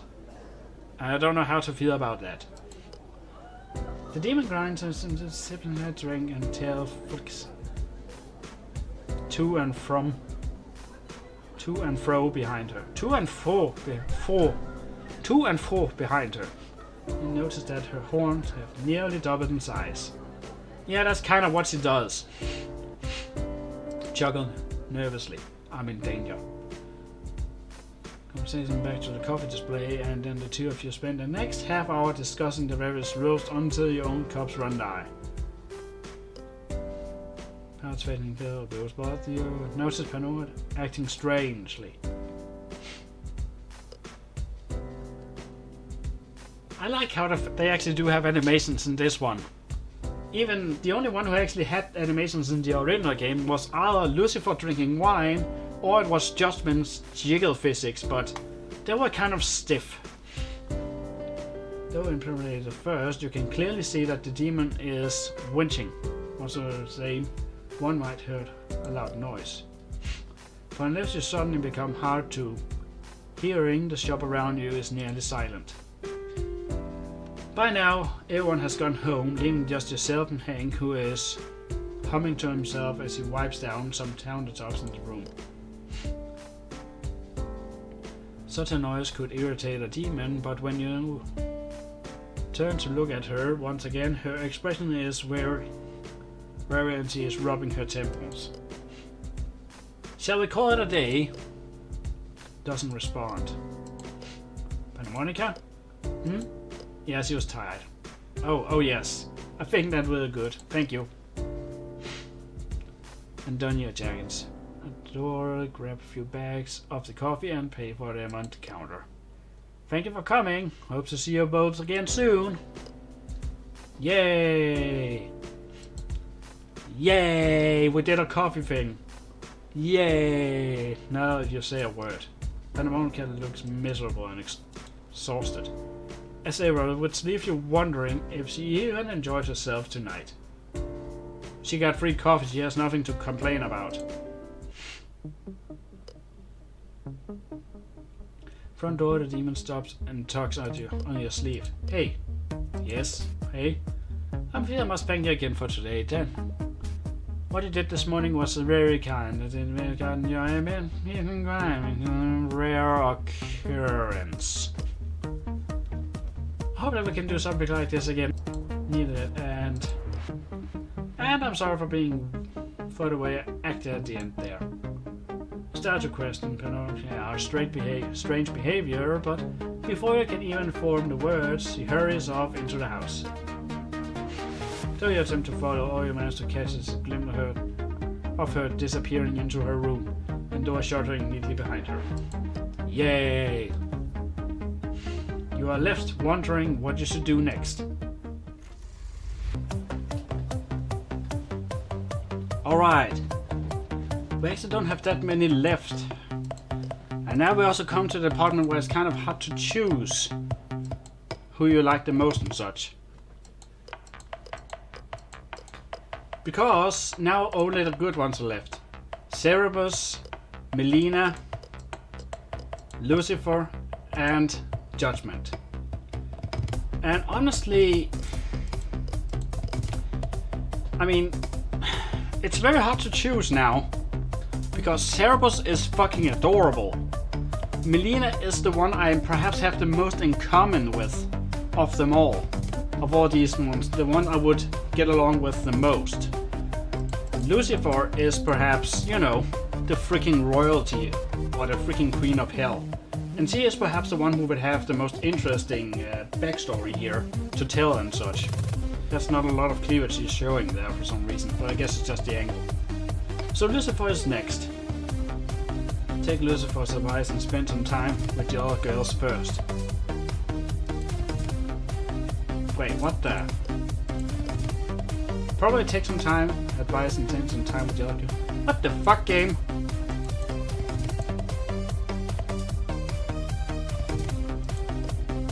Really? Okay then, we'll just save Lucifer then. That means we gotta have Melina or Cerberus.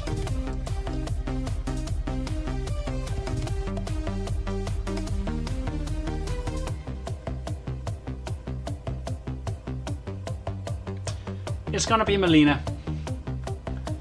Because these two are basically even matched. Melina because she's the one I basically agree with the most on basically everything, or the attitude I prefer the most. But Cerberus is like a freaking puppy. And I literally used to visit the in-laws just to see their dog, so... yeah. Pull down trapdoor leads to the attic, almost immediately assailed by the sharp scent of strong liquor. So much as alcohol has evaporated into the air that the attic is breathing it, making your head spin. Wow. What a nice looking place though. Nothing at all what I expected. But a slice route across the otherwise clean floor, with the exception being the wooden desk in the far corner of the room, scattered upon its large black computer. It's not in the picture, but okay. Slouching on the old little couch, naked income long-term back health. Oh, long-term back health. Melina screws at you from heavy little eyes.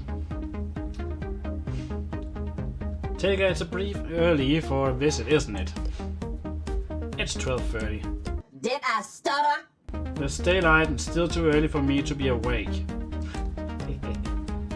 Shielding her eyes from the faint confused streams, natural daylight filtering through her curtains. There are no curtains in front of this goddamn window. Ugh. Pass me the bottle, would you? The Istvan one. You grab the requested bottle from Uncle Istvan Hermit Juice off the nearby coffee table and walk over to Melina. You sit down next to the demon and hand her the bottle. Pulling the cork out with her teeth, sucks the bottle dry of liquor and 3 deep swags, tossing carelessly behind her onto the garbage can. And into the garbage can.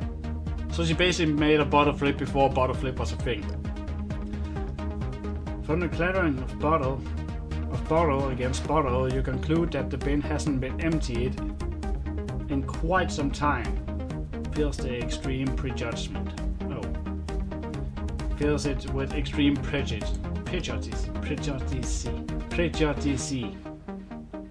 So tell me, why exactly are you up here disturbing my beauty slumber such a dreadful hour? You wouldn't need that. I have a package for you!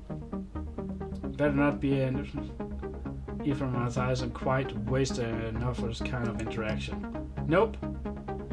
Ship it. Judging from the shape, pretty sure it's one of the games you ordered. I suddenly leans forward and snatched the brown web pack from you. She rips it open the package with her teeth and removes around inside it with a free hand. Slim case from inside. Oh, hell yeah, it's the copy of Hero Commander 3. I feel like that's actually a legit title that I ordered. I've been waiting all week to play this thing. I heard the AI is almost unbeatable at higher levels. Yay! Hold up, you're taking my... Harder than Vintage Master. They couldn't just use Dark Souls. Pleasures smirk at you and patronizes half pitifully. Oh yes, you have no idea. That reminds me, Taker. Are you still on for a game session tonight? I'm just dying to take this game out for a spin. Game with a melancholic alcoholic. Melancholic.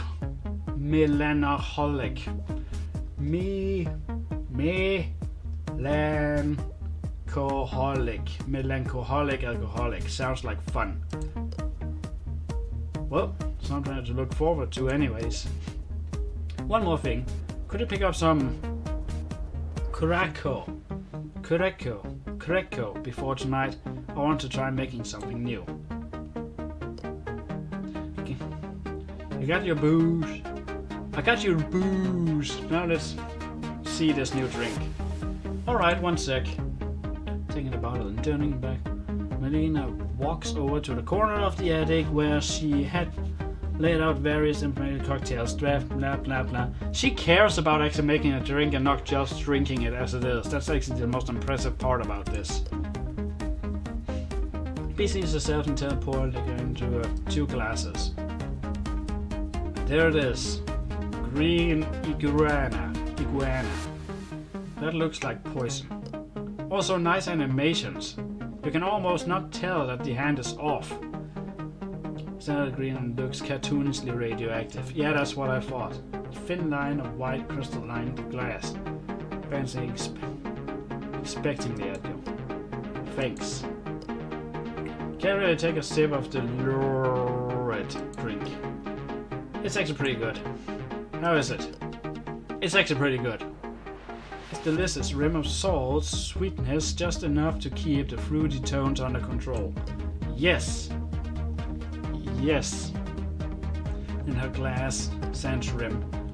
Yeah, that's what I've read. Something wrong? How'd you put a rim on your glass? I can't. Sauce gets demon pretty fucked up. Not at all in a fun way. It does. Well, it does to an extent. It kind of breaches the whole... It kind of enforces the realm or the borders between our realm and their realm. But yeah, other than that. Oh, I thought it'd just be... Hussy. Nope. It's real right. Damn painful too. I once saw it and tried to snort a line. Coaster stuff. It knocked her flat on her fat ass for weeks. She couldn't even talk without shooting blood from both nostrils, like some stupid cartoon character. Best 2 weeks of my life, actually. Yeah, that's what I thought. I thought actually you would intoxicate her like that on a regular basis to get paws from her. She downs the drink and then looks up the empty hand. Here, unmilk us some more while you move your computer over to the couch. Another drink and 2 of you. Improvise, blah blah blah blah blah blah blah. Yeah, we're going to play games now. Turn to a moment later, handing you a refill. Bring the computer and inserts game into a disk reader. Did someone just fucking text me? I hope not. We're starting on hard difficulty, right? Like there's any other rational option? Damn straight. Playing the campaign or maybe survival mode would be better. Look, it even has a versus mode. Hard passing that one. Isn't worth the bridge burning. The bridge is burnt. Trust me on that. That's just my thought on it. I don't like to play competitive games with all people because at the end of the day, someone has to lose so someone else can win. This is why I prefer to play against AI at all times no matter what I play. Just because I don't like to either lose myself or make someone else lose on my behalf. I absolutely hate it. Alright. What way if you die early on, I get turn. I'm going to let that happen. Sitting there, Chief. Because I'm going to be a long time before you get your turn in. True to her word, Melina plays the game like a seasoned veteran she is, and curious through play the game like a battleship on steroids until goddamn quick save. Oh, quicksand. Why do we ever consider implementing a hazard that kills your units on country? Absolutely no warning is beyond me. My turn then. Any saga advice? Yeah, get good or get off. Get good or get off. And let me try again. You do neither, and the two of you spend the next several hours anti-roading, swearing at the game in turn. Yeah, that's basically whenever I play any game ever. There's so much swearing involved, you wouldn't believe it. There's so much hatred towards how the game works sometimes. As night begins to wrap up, the two of you slump sideways more and more until you're resting shoulder to shoulder on the couch. Aww, cozy. Compared to the others we've played. It's difficult. Isn't always cracked up to be, and the story may as well have been written by a chip with a typewriter for all the shit I give. Sounds like I've got something of a pattern going. What's that supposed to mean? You've done nothing but complain about the last 3 games you've gotten. I'm starting to think you're not actually enjoying them. The last few game nights, we've had all of these ending up same way too. With you getting mad at the game, spending the next couple of days skulking before you set your heart on a new game, and we do the whole thing over again. So you're saying you don't want to play games with me anymore. That's fine. I'm perfectly capable of enjoying myself without your big dumb face taking up my peripheral vision. It's not that I'm enjoying playing games with you. It's actually quite welcome relief from the rest of the house. Like to include a little more variety in our time together, that's all. I suppose your taste isn't completely garbage. I guess I'll be able to let you plan the next night. But whenever I find it better seeing booze, not in the public, if you can find a thing that checks out all 3 boxes, I'll give it a shot. Deal. And then I pick it better than that fucking Dance Dance Revolution. That's just way too kinky for me. Is this reverse psychology where she actually does want to play Dance Dance Revolution? Alright, have to give this some thought unless you want majority of interactions with Melina to take place. Still play blah blah blah. Right, we had a gamer night, woo! And we got drunk, but we didn't get laid, so we defeated the entire purpose. So the game doesn't let me want to take Lucifer, even though Lucifer would probably have been the one I would take by now. Alright, it's time to pet the puppies. And I've made a decision. Every time I can actually read this up, my voice has to be triple and there has to be 3 of me up here in the corner or something like that. I'm sure my editor will figure out how to do it. We need triple voice every single time Cerebus is speaking, because Cerebus is speaking in 3 voices at the same time. Run away! Leaving room needs to stop halfway through the door. Send results into 3 young women with white hair, all cartoonish, with the door frame and madly scrambled, all in an attempt to get free.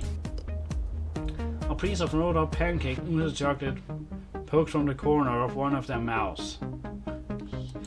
Aw, they just wanted the freaking pancakes. But in case the other 2 quickly position themselves and a third member as best they can to shield her from your view. Ah, Master, we're just on our way to, go outside and play, yeah!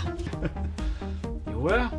After judgment grounded you from what you did to the mailman? We were only doing what Mateo suggested. She always comes out with the best games.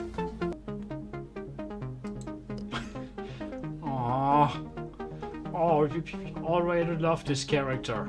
Oh, I can't be mad at this one. I warned you before about taking Medeus's advice when it comes to humans. Speaking of, I received a call from the hospital. It seems the mailman's pelvis is healing quite nicely, and once we finish paying his rehab bills, he won't be pressing any further charges. What the fuck have you guys been doing?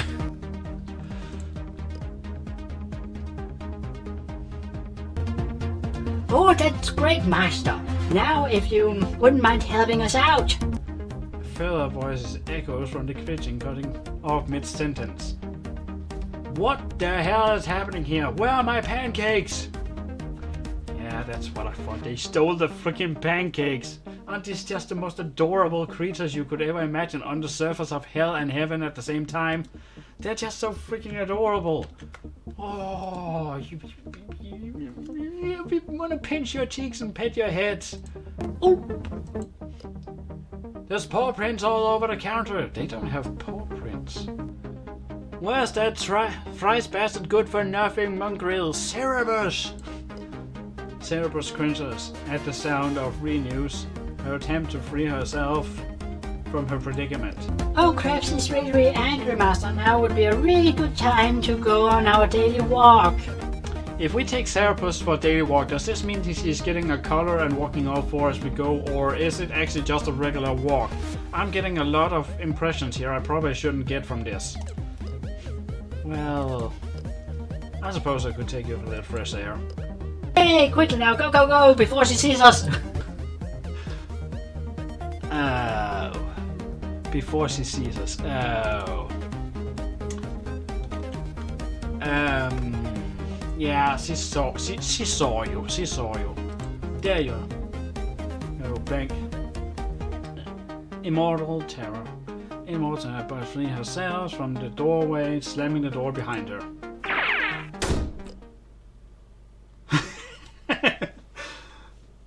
Not only is Cerebus just so freaking adorable, Cerebus is also freaking hilarious. Make a mad dash for the car and you leave respectable strip of melted rubber around the driveway as you peel out onto the road. We just escaped the wrath of freaking Satan. Pew, that was a close one.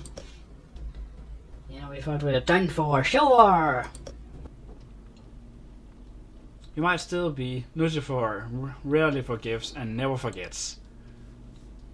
You've stolen one of Justin's pancakes. He's usually the one who indulges your pranks.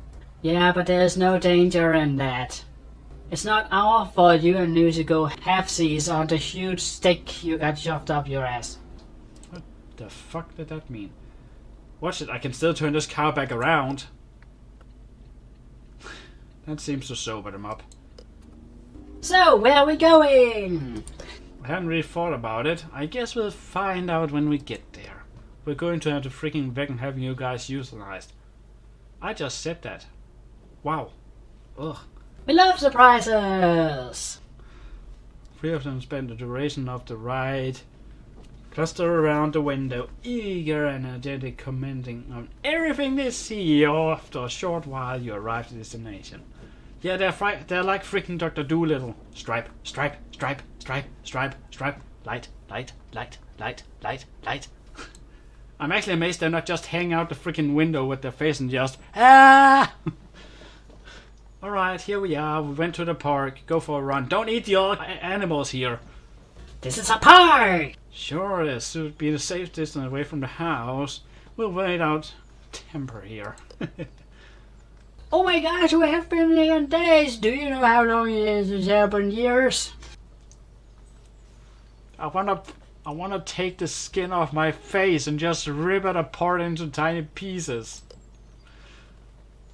Sad conversation rates, but it seems a lot of zeros to be involved. Come on, let's go. We want to play. Why are they so excited? As you all exit, Cerebus' bodies come trembling head over the bar. What? As you all exit, Cerebus' bodies come trembling head over heels from the bus. What bus? Her irresponsible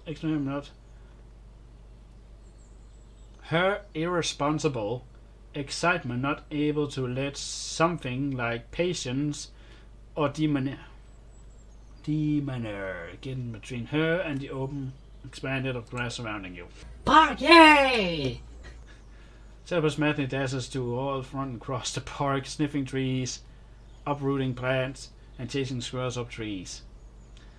This is the part where you have to remember that that while Cerberus clearly has canine instincts, it is a human form.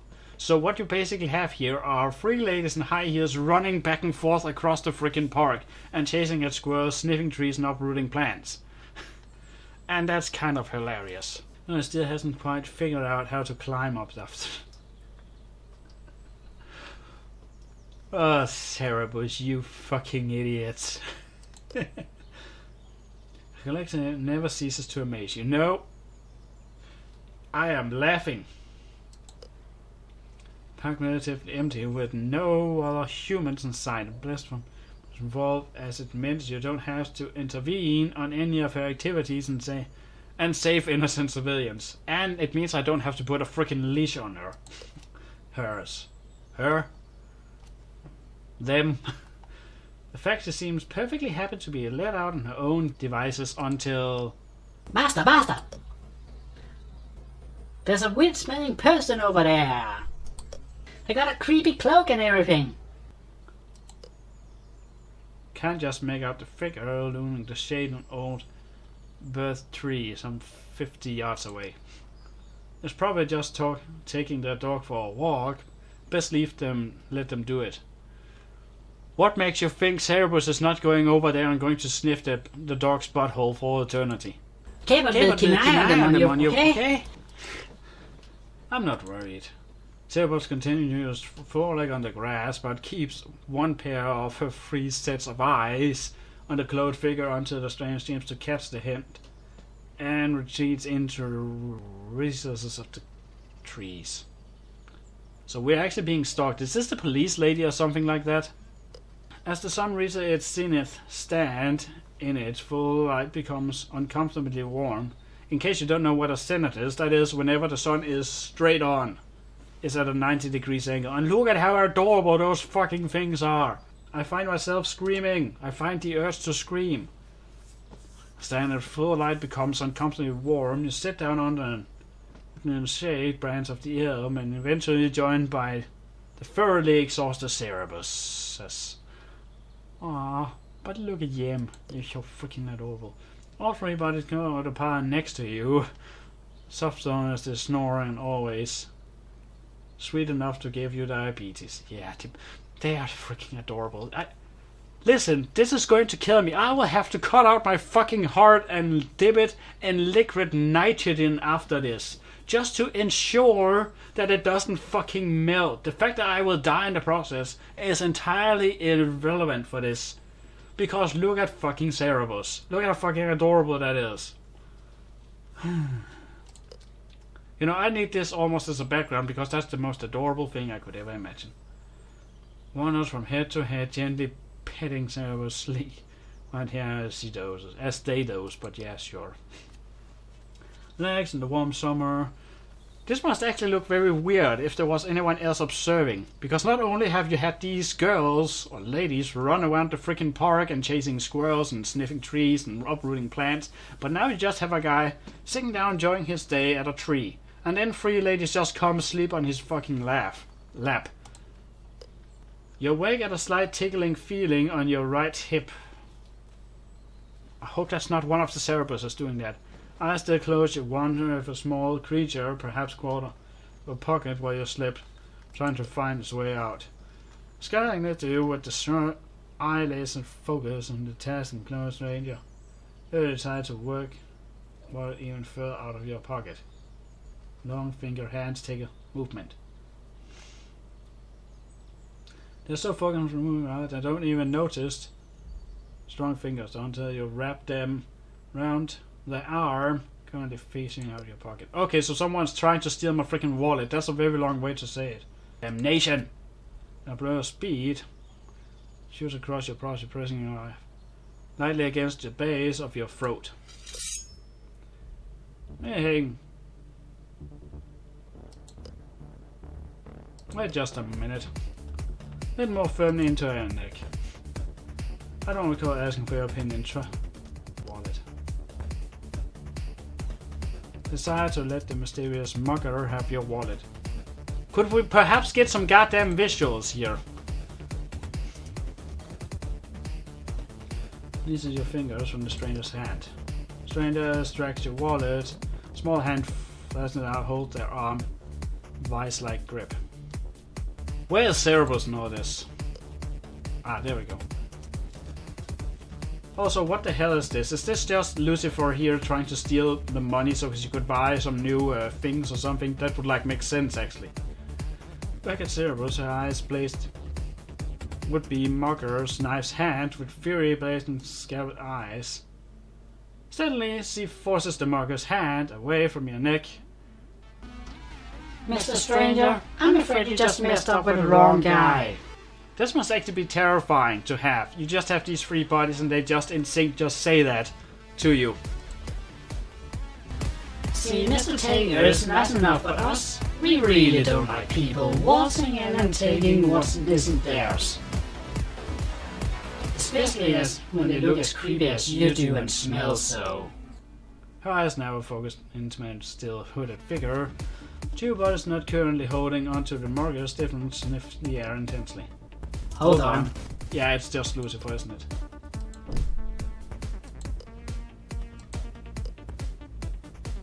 A sudden howl for all of you. Bodies pouncing on the stranger, knocking him back. Backwards. Stop it! Ow! Get out of here! Smell your ass as clean as the free box in the house. I kick your to avoid yourself, understand? This isn't over, Mod. So that was either Beelzebub or it was Lucifer, I guess. It's a hasty retreat into the dark. You and Cerberus watch the strangers vanish into the dark.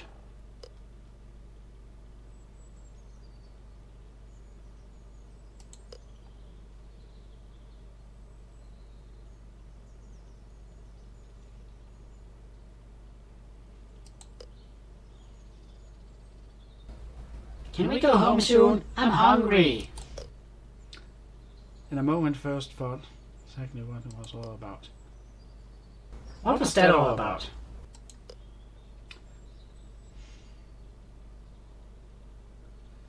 What just happened back there? Did you know that person that tried to mock me? What? Don't be crazy. This is definitely the first time we've ever seen her. Absolutely. 100%. Her? I couldn't tell it was a woman from voice alone. Perhaps it's best to let sleep dog lie or live lying dog sleep in the case. Regardless, I'm very grateful that you protected me, Cerberus. Thank you. Of course, Master. Who else would make us pancakes if you got hurt? Oh, you fucking things. Why are you so fucking adorable? Good behavior is a positive reinforcement. I think there's some kind of glitch going on whenever... Yeah, there's some kind of glitch going on here. Fuck. Yay! Now we can up our privilege of night, right? Sudden image flashed before your eyes, the town burning to the ground with Cerebus and the other. High as kites float flammable appliances from scattered stores. No. But I will stop by the store on the way back home to refill our baking ingredients. We'll do a stealth baking, and then you can give Lucifer some almond cookies as a peace offering. Deal? Deal! Cerberus is odd and excited, but her happiness is delightfully infectious. Maybe I should take them out more often. They are out for a daily walk, isn't that enough?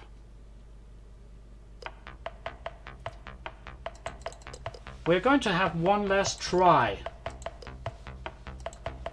Damn it. Because there's really only Lucifer left. And Judgment.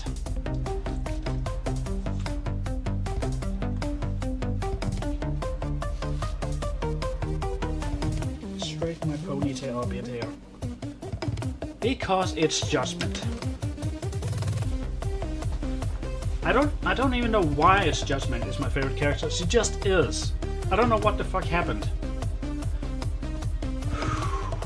I have to calm down. It's just Judgment. She's not going to fucking eat me. I think. She might. It's okay if she does. I think I've psyched myself up enough to play this. Don't we just want to stay here for eternity and just listen to the music? instead? No. Let's go.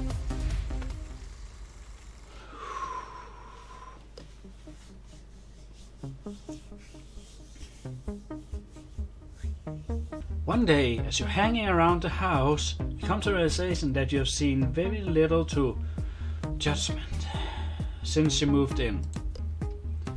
No sooner does the thought occur to you, however, that happened to come upon Demon in the living room.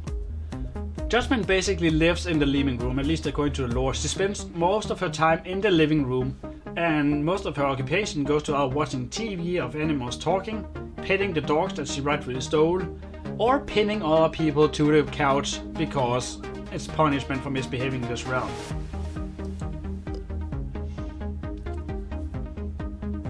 There she is, sitting by the window, and with her back turned to you, it's clear she doesn't notice you right away. I have to be calm and collected, thinking that there must be something on the windowsill that has captured her attention. You start to creep up closer and better look at whatever it is that she has been followed. Then you draw near and catch a glimpse of the object that she admiring, a tiny caterpillar. Step even closer and are surprised to find that Judgment is trying to corral the creature into the palm of her hand. Hand gauntlet. She loves animals. Judgment loves animals. Sadly, the insect seems put off by the feel of the metal resisting her endeavors. You wonder for a moment why Judgment doesn't simply scoop the thing up. It occurs to you that she's fearful. She's fearful that she might hurt it, so her to do so. Only then do you decide to alert the demon to your presence. You might...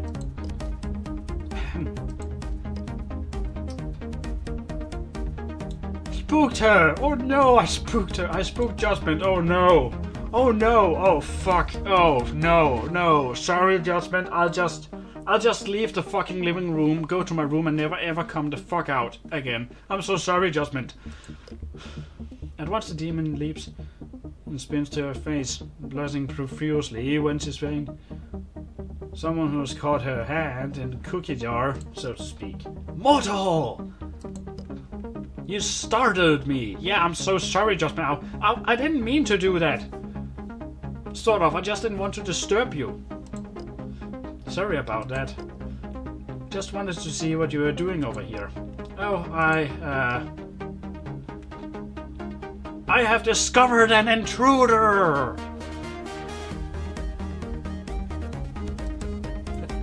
Intruder? You mean the caterpillar? Indeed, we must dispose of it swiftly.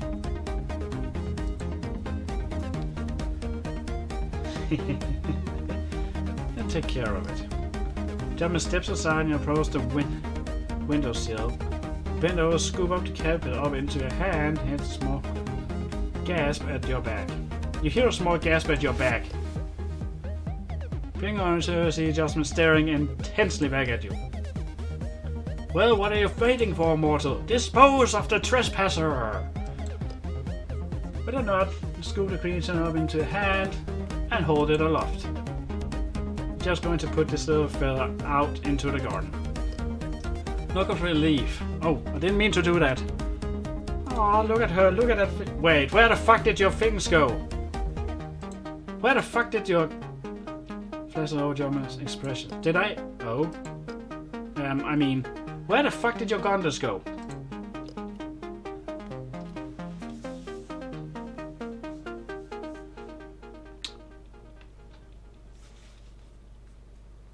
I'm gonna presume that's just a sprite they uses for a later part of the game, but what the fuck just happened?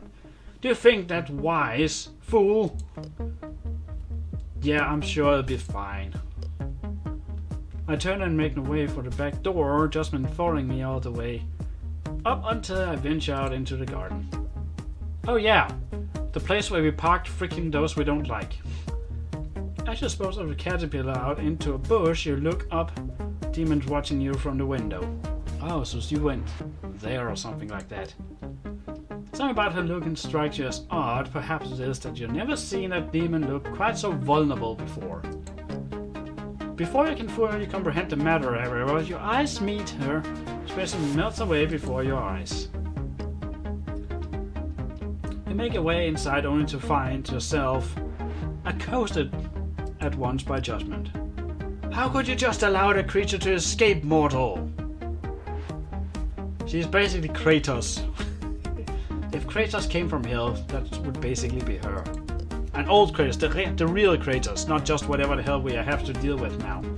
It was probably lost in the first place. They don't typically like the indoor all too much. Very well! What if it had done something your harm? What? What if it had done something? What if it had done harm? What if it had done you harm then? What? That little guy? Nah, caterpillars are harmless. They don't really become a nuisance until they turn into butterflies and get their wings. Wings? Yeah. Once they can start flying around, you're a bit nauseous, chewing holes in your clothes and drapes and such. Or maybe I'm thinking of moths. What is the meaning of this, Taker? What more can you tell me of these creatures? We have to remember, she was from heaven, and later fell to hell at some point in her career. She has never seen a butterfly before, apparently. Well, you see, come to think of it, I don't actually know that much about the butterflies, but we can use freaking Wikipedia to look it up, or we could take him to a place where we can see them. But what about taking her to a zoo? Could be dangerous for all I know. Aha, how about this? There's a butterfly conservatory that just opened up nearby. What do you say if we go there and both learn a bit about these enemies of ours? She never pointed out that they were enemies, she just pointed out they were trespassers. But I guess, okay, we have to appeal to her sense of personality. Judgment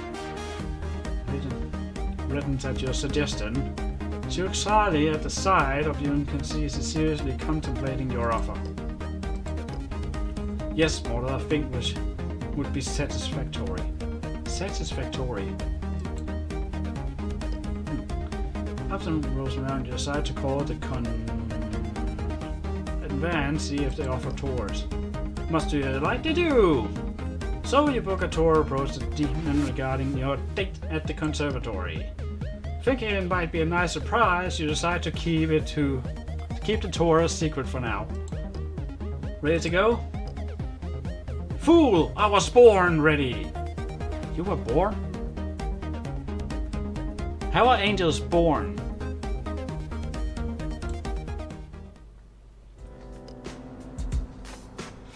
Adieu.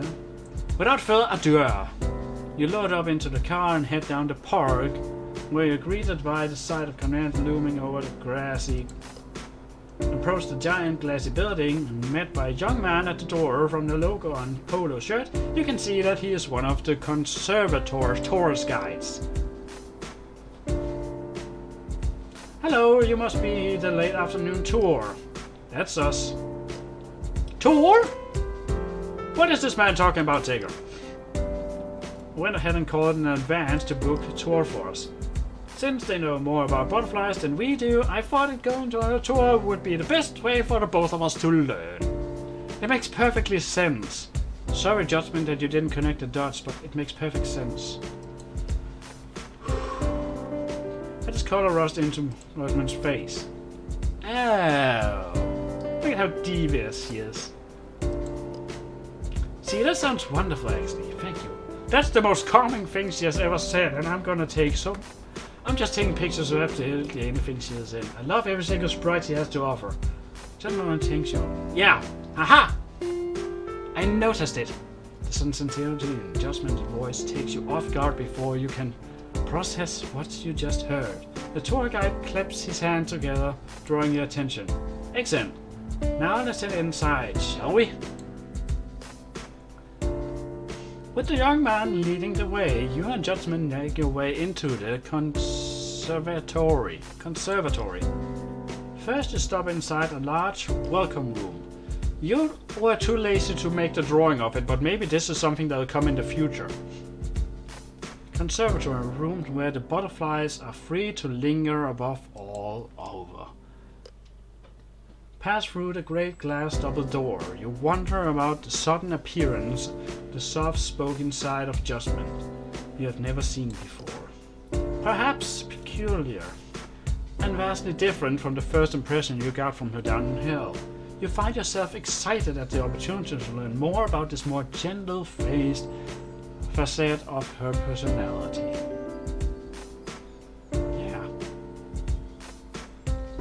You see why this is my favorite person, don't you? Character. You smile as you watch the demoness bend down to examine a caterpillar on a leaf. Tell me, boy, how long does it take for these creatures to become airborne?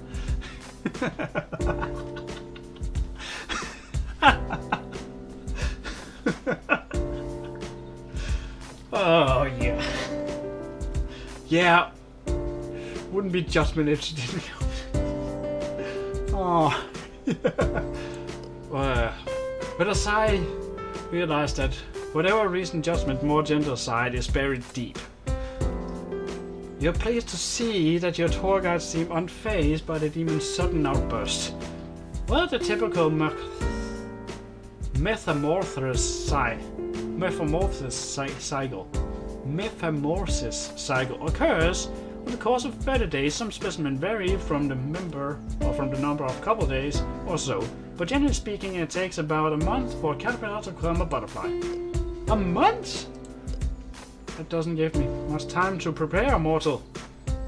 That doesn't give us much time to prepare, mortal. What do they eat usually? That's a good question, actually, for the most popular diet consists almost entirely of plant matter. After their own metamorphosis,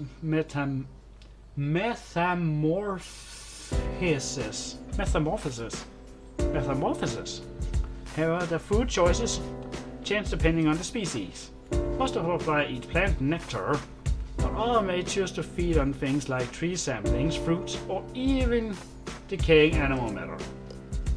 So they are meat eaters. I find it very charming she didn't use the term "so they are carnivores." So they are meat eaters! Some of them are, yes, but butterflies are quite sweet tooth. If you want to feed them yourself, you can put out a plate of chopped fruits, or even a couple of solutions of sugar and water. It's enough to get their attention. Would you like to feed one?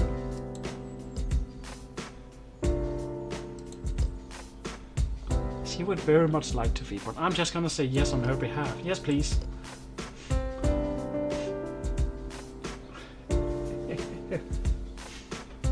Just my hand dabbles.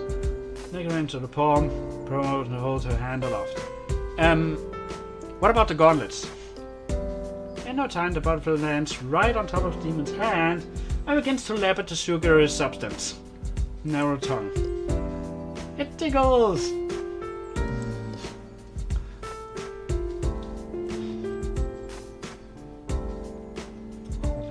Look at how fucking adorable she is. This is almost like Cerebus, but Cerebus has a 3-to-1 advantage.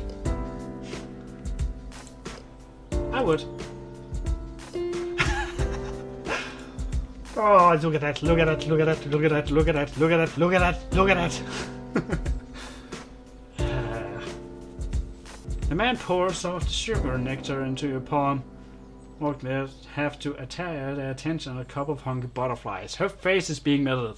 Imagine if this was a horror movie where that thing just started to devour her face because it's a carnivore or something. It's a zombie. It's a zombie freaking butterfly.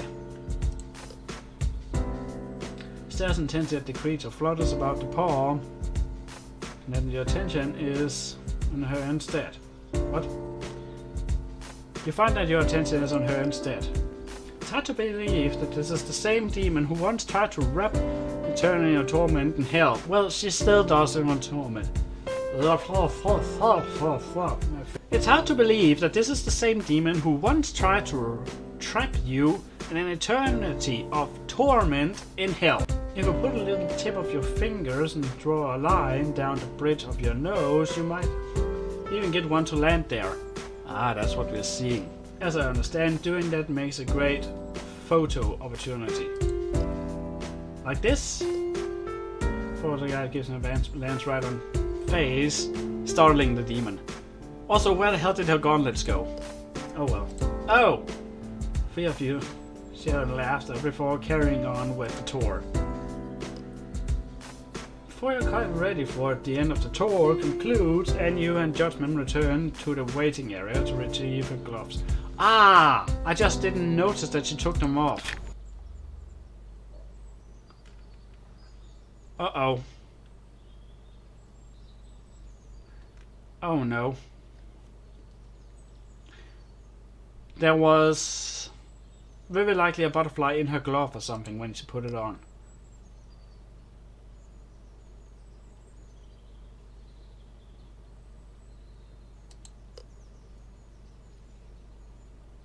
Concrete. Pivoting into unmistakable sound of sniffing. Oh no. Hey, Judgment? Before I can say anything, Judgment said a spider. Tears on her jaw said when you saw that the spirit earlier is gone. Now you can only see the High Prosecutor of Hell standing before you. Are we going to have chains flying through the goddamn room now? Foolish creature. Let them be warned to all the kind who think the wise to cross me, for I am Judgment, the High Prosecutor of Hell. This judgment process past you and wait to retrieve her belongings. Sadly, all you can do is watch as the demon dons her gauntlets and sets her sights on the door. You follow, and soon enough, the two of you are in the car with your eyes set on home. After a silent and somber drive, you arrive at the front door. Judgment is quickly to get out of the car. Thank you for today, Immortal. It was enjoyable. Though her eyes are still red from her tears, you decide to say nothing of the caterpillar. Ah, this was meant to be a nice date and I just ended up it just got ruined. Everything got ruined. Curse you, caterpillar! How dare you? How dare you make her cry? How dare you exist? You are literally the butterfly effect. You ruined everything just by existing. I'm glad you had a good time, Judgment. Perhaps I can do it again sometimes. Perhaps! And with that, the demon turns and hurries into the house. The fellow catches no sign of her anywhere. Only the sound of slamming doors meets your ears. For the rest of the day, Judgment's door remains closed with no sign of demons within.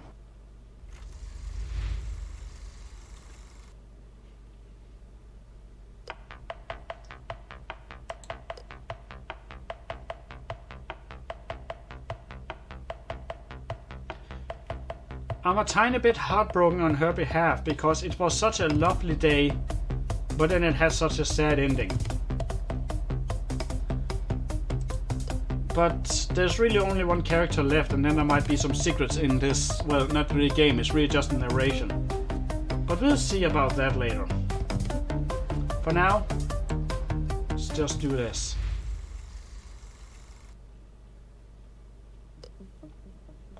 Though even industrious, Lucifer is looking slightly more haggard than normal.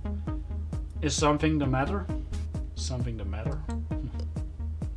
Nothing I can handle, just a little upset in hell's dimensional borders happen all the time.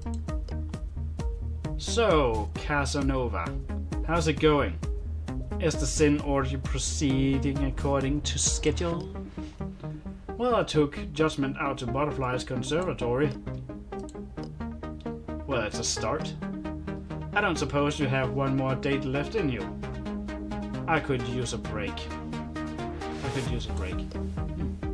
Sounds good. Well, where would you like to go?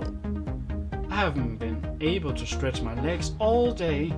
A walk around the neighborhood would be wonderful. At night? Two of you exit. I think there might actually have been something where she was secretly in all of them and hidden around and something like that. Night air.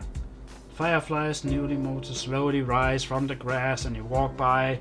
This mellow light illuminates the mostly dark street in consistent bursts. Beautiful little creatures, aren't they? Yeah, I wish I could enjoy them with judgment. Quite, although you ought to know better than to judge a book by its cover. Even as larvae, they are highly predatory and fierce, fairly indiscriminate upon other insects. You know quite a lot about these insects with someone who spends most of the day running hell. A girl can take passionate interest in creatures far beneath her. After all, I took interest in you, didn't I? Let's run strong. That runs strong a little bit. I presume your day has been busy then. It always is. Running hell is a lot harder than raising it. There's a difference. Quite. Paperwork needs to be filled, ammunition allocated, and the skeletons go on strike if they don't get their milk rations. So why do you do it? It helps. They help carry paperwork. Plus, if someone comes into hell unannounced, they are trained to arrange themselves into devious little puzzles that... Not that. Your whole Queen of Hell job just seems kind of a thankless task for the amount of time you spent doing it. The irony-horned demon big stride promptly in your question as started up the stairs. Lord of Hell is position that no demon wants, yet conversely all cover. To take the weight of the title upon your shoulder is no small task, and matches the unpleasantness only by the problem that arise when one's forced to relinquish it. Forced? How so? The throne is never given, only taken. Since time immemorial, the entire seat of the throne has balanced atop the endless withered horrors of demonkin, each determined to observe power for themselves. Those at the top have no far to climb, and thus must look down constantly in fear of being thrown from their lofty position. Ever heard of democratic election? Little chuckled softly in the dark note of joy, spilled out her mouth and into the summer air. Believe it or not, things are better now than they were before I took power. I implement bureaucracy, a proper 5-day work week, break room for the demons, and torture souls to use in between damnations. And the beefcake skeleton guard? Merely an aesthetic choice. Yeah. The two of you continue on your stroll in amidst silence, but it isn't long before another stray thought breaks through the quiet. Has someone else been talking or taking Cerberus out for walks? Not to my knowledge, and I pride myself on knowing just about everything going on in our house. Our house? I mean, if she pays, I guess, yeah, sure. I took her to the park earlier. She went absolutely ballistic on someone who was trying to rob me. Cerberus does have a nose. Cerberus does have a nose. Cerberus does have a nose for sin. That girl can sniff out a trained soul half a mile away. That's certainly true. I've seen her go after the weirdo that hang out Eros underwear. Emporium. Eros what now? Actually, forget I asked. I'm just assuming Moderatus was involved somehow. As I was saying, I've seen her go after shady types before. But something about this time was different. She seems to recognize whoever it was she attacked. Using her freezing places, her red eyes suddenly glowing crimson in the dimly lit street. Very slowly she turns her head away from me and with an obvious effort lowers her shoulders into a more relaxed pose.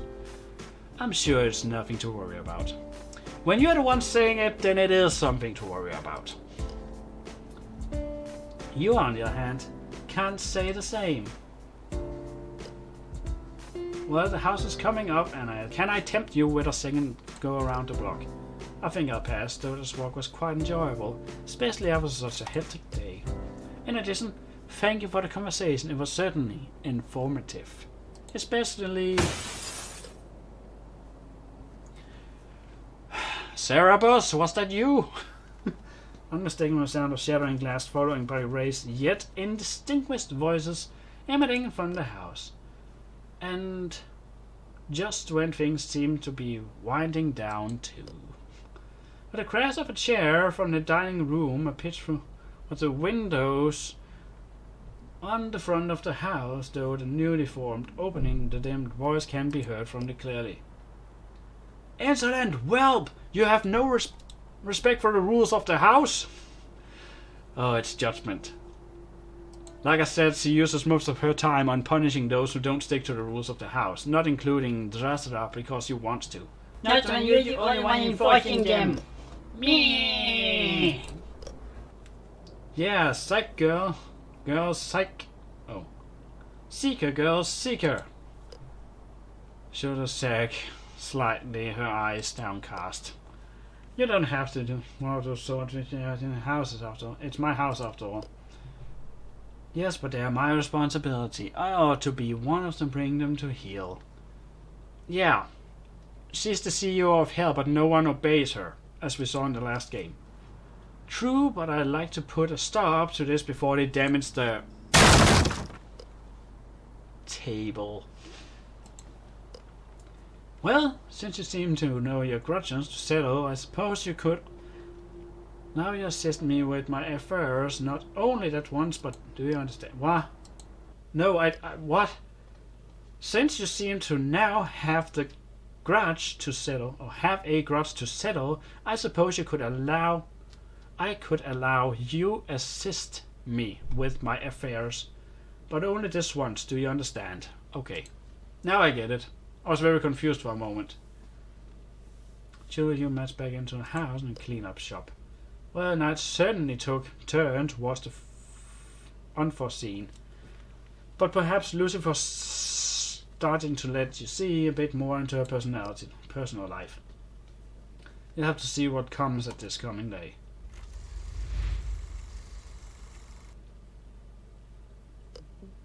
The next morning. Oh, it carries on. You're waking from the slumbering into scratching at the door. Is that Cerberus? Grabbing some clothes in a nearby chair, you head towards the door. That's Cerberus, isn't it? It's Cerberus! Upon opening the door, you are almost bowled over as the three bodies of Cerberus burst through the frame like a fluffy white whirlwind. Yay, they run across your room, pulling books from shelves, clothes from your hands, and making faces at your wardrobe. Beyond the doorway stands Panorama, reserved in her mug, approaching the danger zone. Oh god. Oh good, you're awake. Hope you haven't forgotten about my morning brew. Your mind races as you try to recall. Right, true mochi with whipped cream, sprinkles, and with the tears of virgins. Panamanicus rocks uncharacteristically. Or chocolate sauce. Today's his birthday, I think. You look around, once before Cerberus at least. Well, once before Cerberus at least. A well-cleared room. Yeah, they've fucked up my room. I don't suppose you've seen Lucifer around, have you? The demon shakes her head. Actually, come to think of it, we're supposed to help. Yeah, we're supposed to help Lucifer doing something, so we are now currently in a dream world, maybe. Check her head. This is a little overloaded work right now, so it wouldn't exactly hurt around much more than these next few days. Cerberus butts into the conversation. Here's a mission for you, yo! Keep it good work! Then to make a scared face, she pulls back her lips and shows us all her teeth. So, she smiled? You're not exaggerating this time at least. It did look more like genuine than usual. Between the two of you managed to corral Cerberus out of your room. She disappeared down the hall, talking to herself in hushed tones. You heard her downstairs, Lucifer's message weighs slightly on your mind. Keep up the good work. I wonder what that means, what she means. Select your character.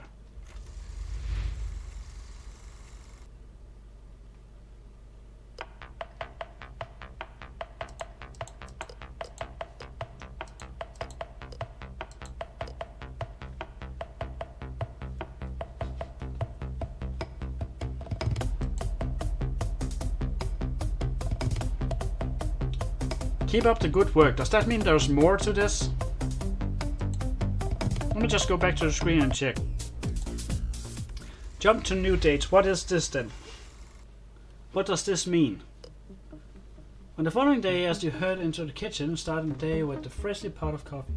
Surprised to find that you are not alone. Just as Modeus is already awake, and they are sitting at the kitchen tables chattering. As soon as you walk in, grinning at your presence. Good morning, sleepyhead. Feeling tired today, Chief? What are you two talking about? It's 7 a.m. Yeah, and everyone else is already up. You're the one who slept in this time. You're kidding. Fraud not. What about Pandemonica? She dragged Dorada to the store to restock the fridge and pantry. Dorada went? She needed a new pot for her cactus. I suppose that makes sense. Dorada does exert an enormous amount of control over Dorada. What about her coffee, though? Gestures to the sink where the grinder lay amongst the dishes. Looks like she's taken a liking to that grinder you gave her. She was up early and made her own coffee with it. Alright. But what about Cerebus? Jasmine took her for a walk. My two favorite characters. Malina? Azazel and her were up gaming coffee for research purposes. I suppose only Azazel will be doing research. You're probably right. Surely Lucifer is still around. How do they share a glance? Actually, we haven't seen her all today. Yeah, she put ear to her door, thinking I heard snoring like usual, but nothing. She's just gone? The demon struck. Don't know what to tell you, Chief. Alright. And you two, what are you up to? Bookstore. Bookstore, but she can't. Well, she can probably read, like, move your finger over the letters. Oh! Book in there it was. Book in Brelil. Yeah, Brelil. So I thought I'll bring Justin along to see if anything stuck her fancy. I see. Well, have fun. Well, you do, Taker. Oh, don't worry about me. I'm just plans to make. Plans? Like what? You'll see. You wink in their direction. She'll have no idea I winked. Suddenly realizing what you meant, the demons blush. I have no idea what the hell I meant. Oh. Now that's my guy.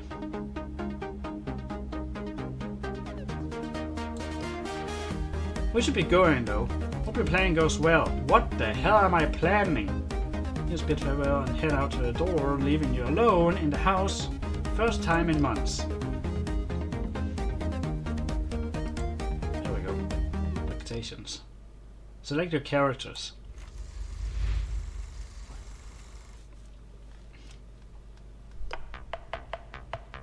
Does this mean that we did the whole thing where we are now on a new level? I'm gonna pick Pandemonica and then I'm just gonna press the skip button and see if I recognize anything. Stop thinking about what I told you the other day.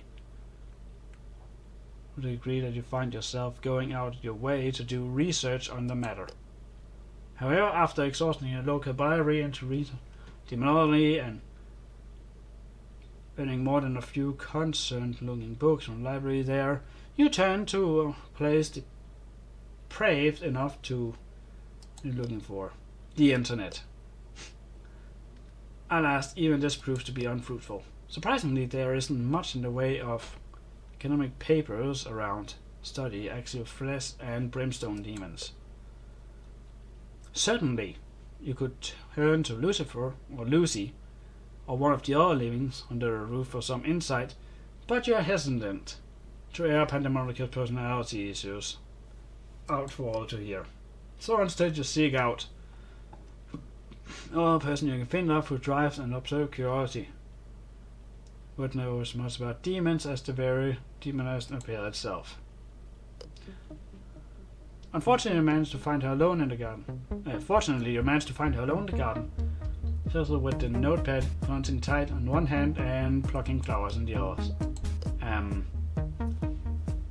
Come up to her head and just lick one of the petals. As he's about to lick one of the petals. Oh, hello, Mr. Taker. Hey. What are you doing there? Oh, this? Just a bit of research. I see. Can I help you with something? Actually, yes, there's something I'd like to ask you about. If this carries on, I'm gonna cut it soon, because if this is like an entire new level of all this and there's no conclusion here, this would be a two-part thing. If you have a minute, of course. Something personal. Personal? Not about me, it's about Pandemonica, actually. Oh dear. She hasn't found my backup research file, has she? This is a reference to the fact that Azazel has made research on Pandemonica because Pandemonica has two official personalities. You know, one where she's tired and craving coffee and a workaholic, one where she is sadistic because she gets her coffee and high on energy, and then she has a third one that is nothing like the two others, where she's actually nice to people. And she has confiscated those documents because Azazel figured that out. No! Wait, what backup file research? What? Alright, never mind. I don't know. What do you need to talk about regarding demonology? You see, Pandemonica told me something about the other day that I'm not sure what to do with that information. I tried digging into it on my own, hoping unfortunately the situation better, but I couldn't get very far. Ah, so naturally you come to me, the leading demonology expert in the universe. Why, I'm flattered, Mr. Taker. Though I must admit are rather presumptuous of you to assume that the estimated academic such as myself isn't too busy to help you. You live in my fucking house for free, you better help me. As you know, I'm a rather swamped with work at this thesis. Okay. Well, I don't mean to put too much on your plate. If you're so busy, I can find someone else to help me. Wait, no! Well, I don't normally be too busy to such a request. I just so happen to caught right out and take my lunch break. So, why don't you whip up a couple of sandwiches and I'll listen to your conundrum. Sigh. Fine, give me a minute. You pop inside the house and return a moment later with a couple of thrown together ham and cheese sandwiches. After handing Cecil, you sit down on the grass next to her. Onto into more explanation details the time you spent with Pandemonica thus far and notes and reveals on the last date. Asking few clarification cancels will shockingly sign up until it has come to an end. This is very interesting indeed. I have a few theories, but into it, what exactly are you hoping to gain from this, Taker? Answers, I suppose. And what will you do with these answers? Well, I want to help. Maybe there isn't my place to interfere, but I also know that I can't just sit by and watch her suffer. What the fuck is she suffering?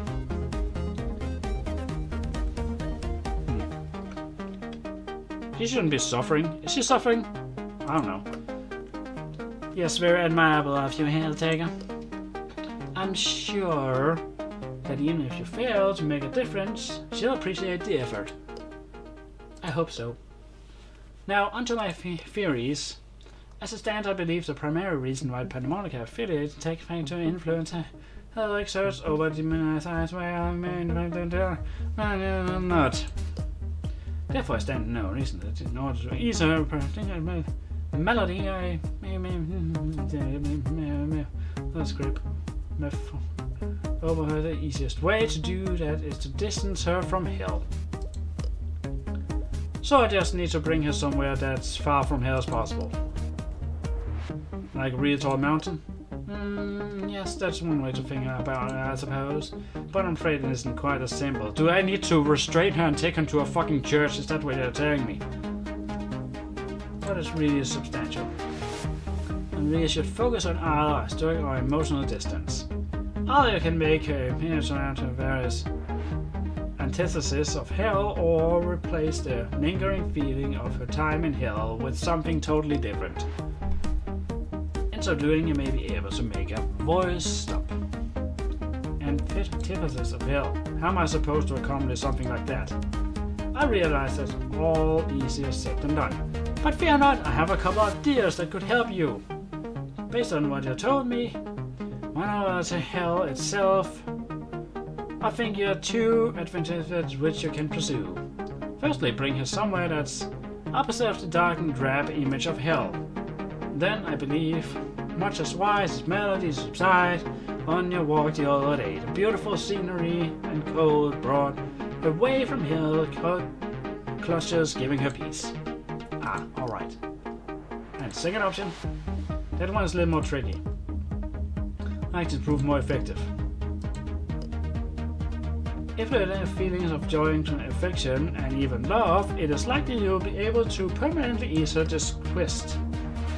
But it's difficult to say, as you see, since it hinges on her reciprocation of those feelings. I see. Thank you, so it might give a lot to think about. Anytime, Mr. Taker. If there's anything else you can do, let me know. Actually, there's one more thing I can do for me. Of course, what is it? You got a bathing suit, right? Yes. Good. Pack your suit and towel and cover umbrellas and meet me at the car in half an hour. What's the plan, Mr. Taker? You'll see. Also find Pandemonium for me. And get her to pack up her things as well. We're going on a little trip. Alright. Alright. Let's stop right there. It is obvious that this is an entire thing or entire new level for itself, and I have already used 3 hours and 20 minutes just on getting through this part here in real time. Post editing, it's probably something slightly less. Let's actually just see if this is the same or if that was random.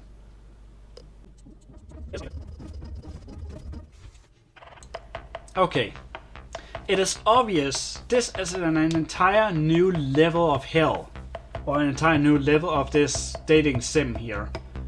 So, I am going to cut it here, but this was technically intended to just be a Valentine video thingamajiggy, so there will be at least one more episode of this sooner or later.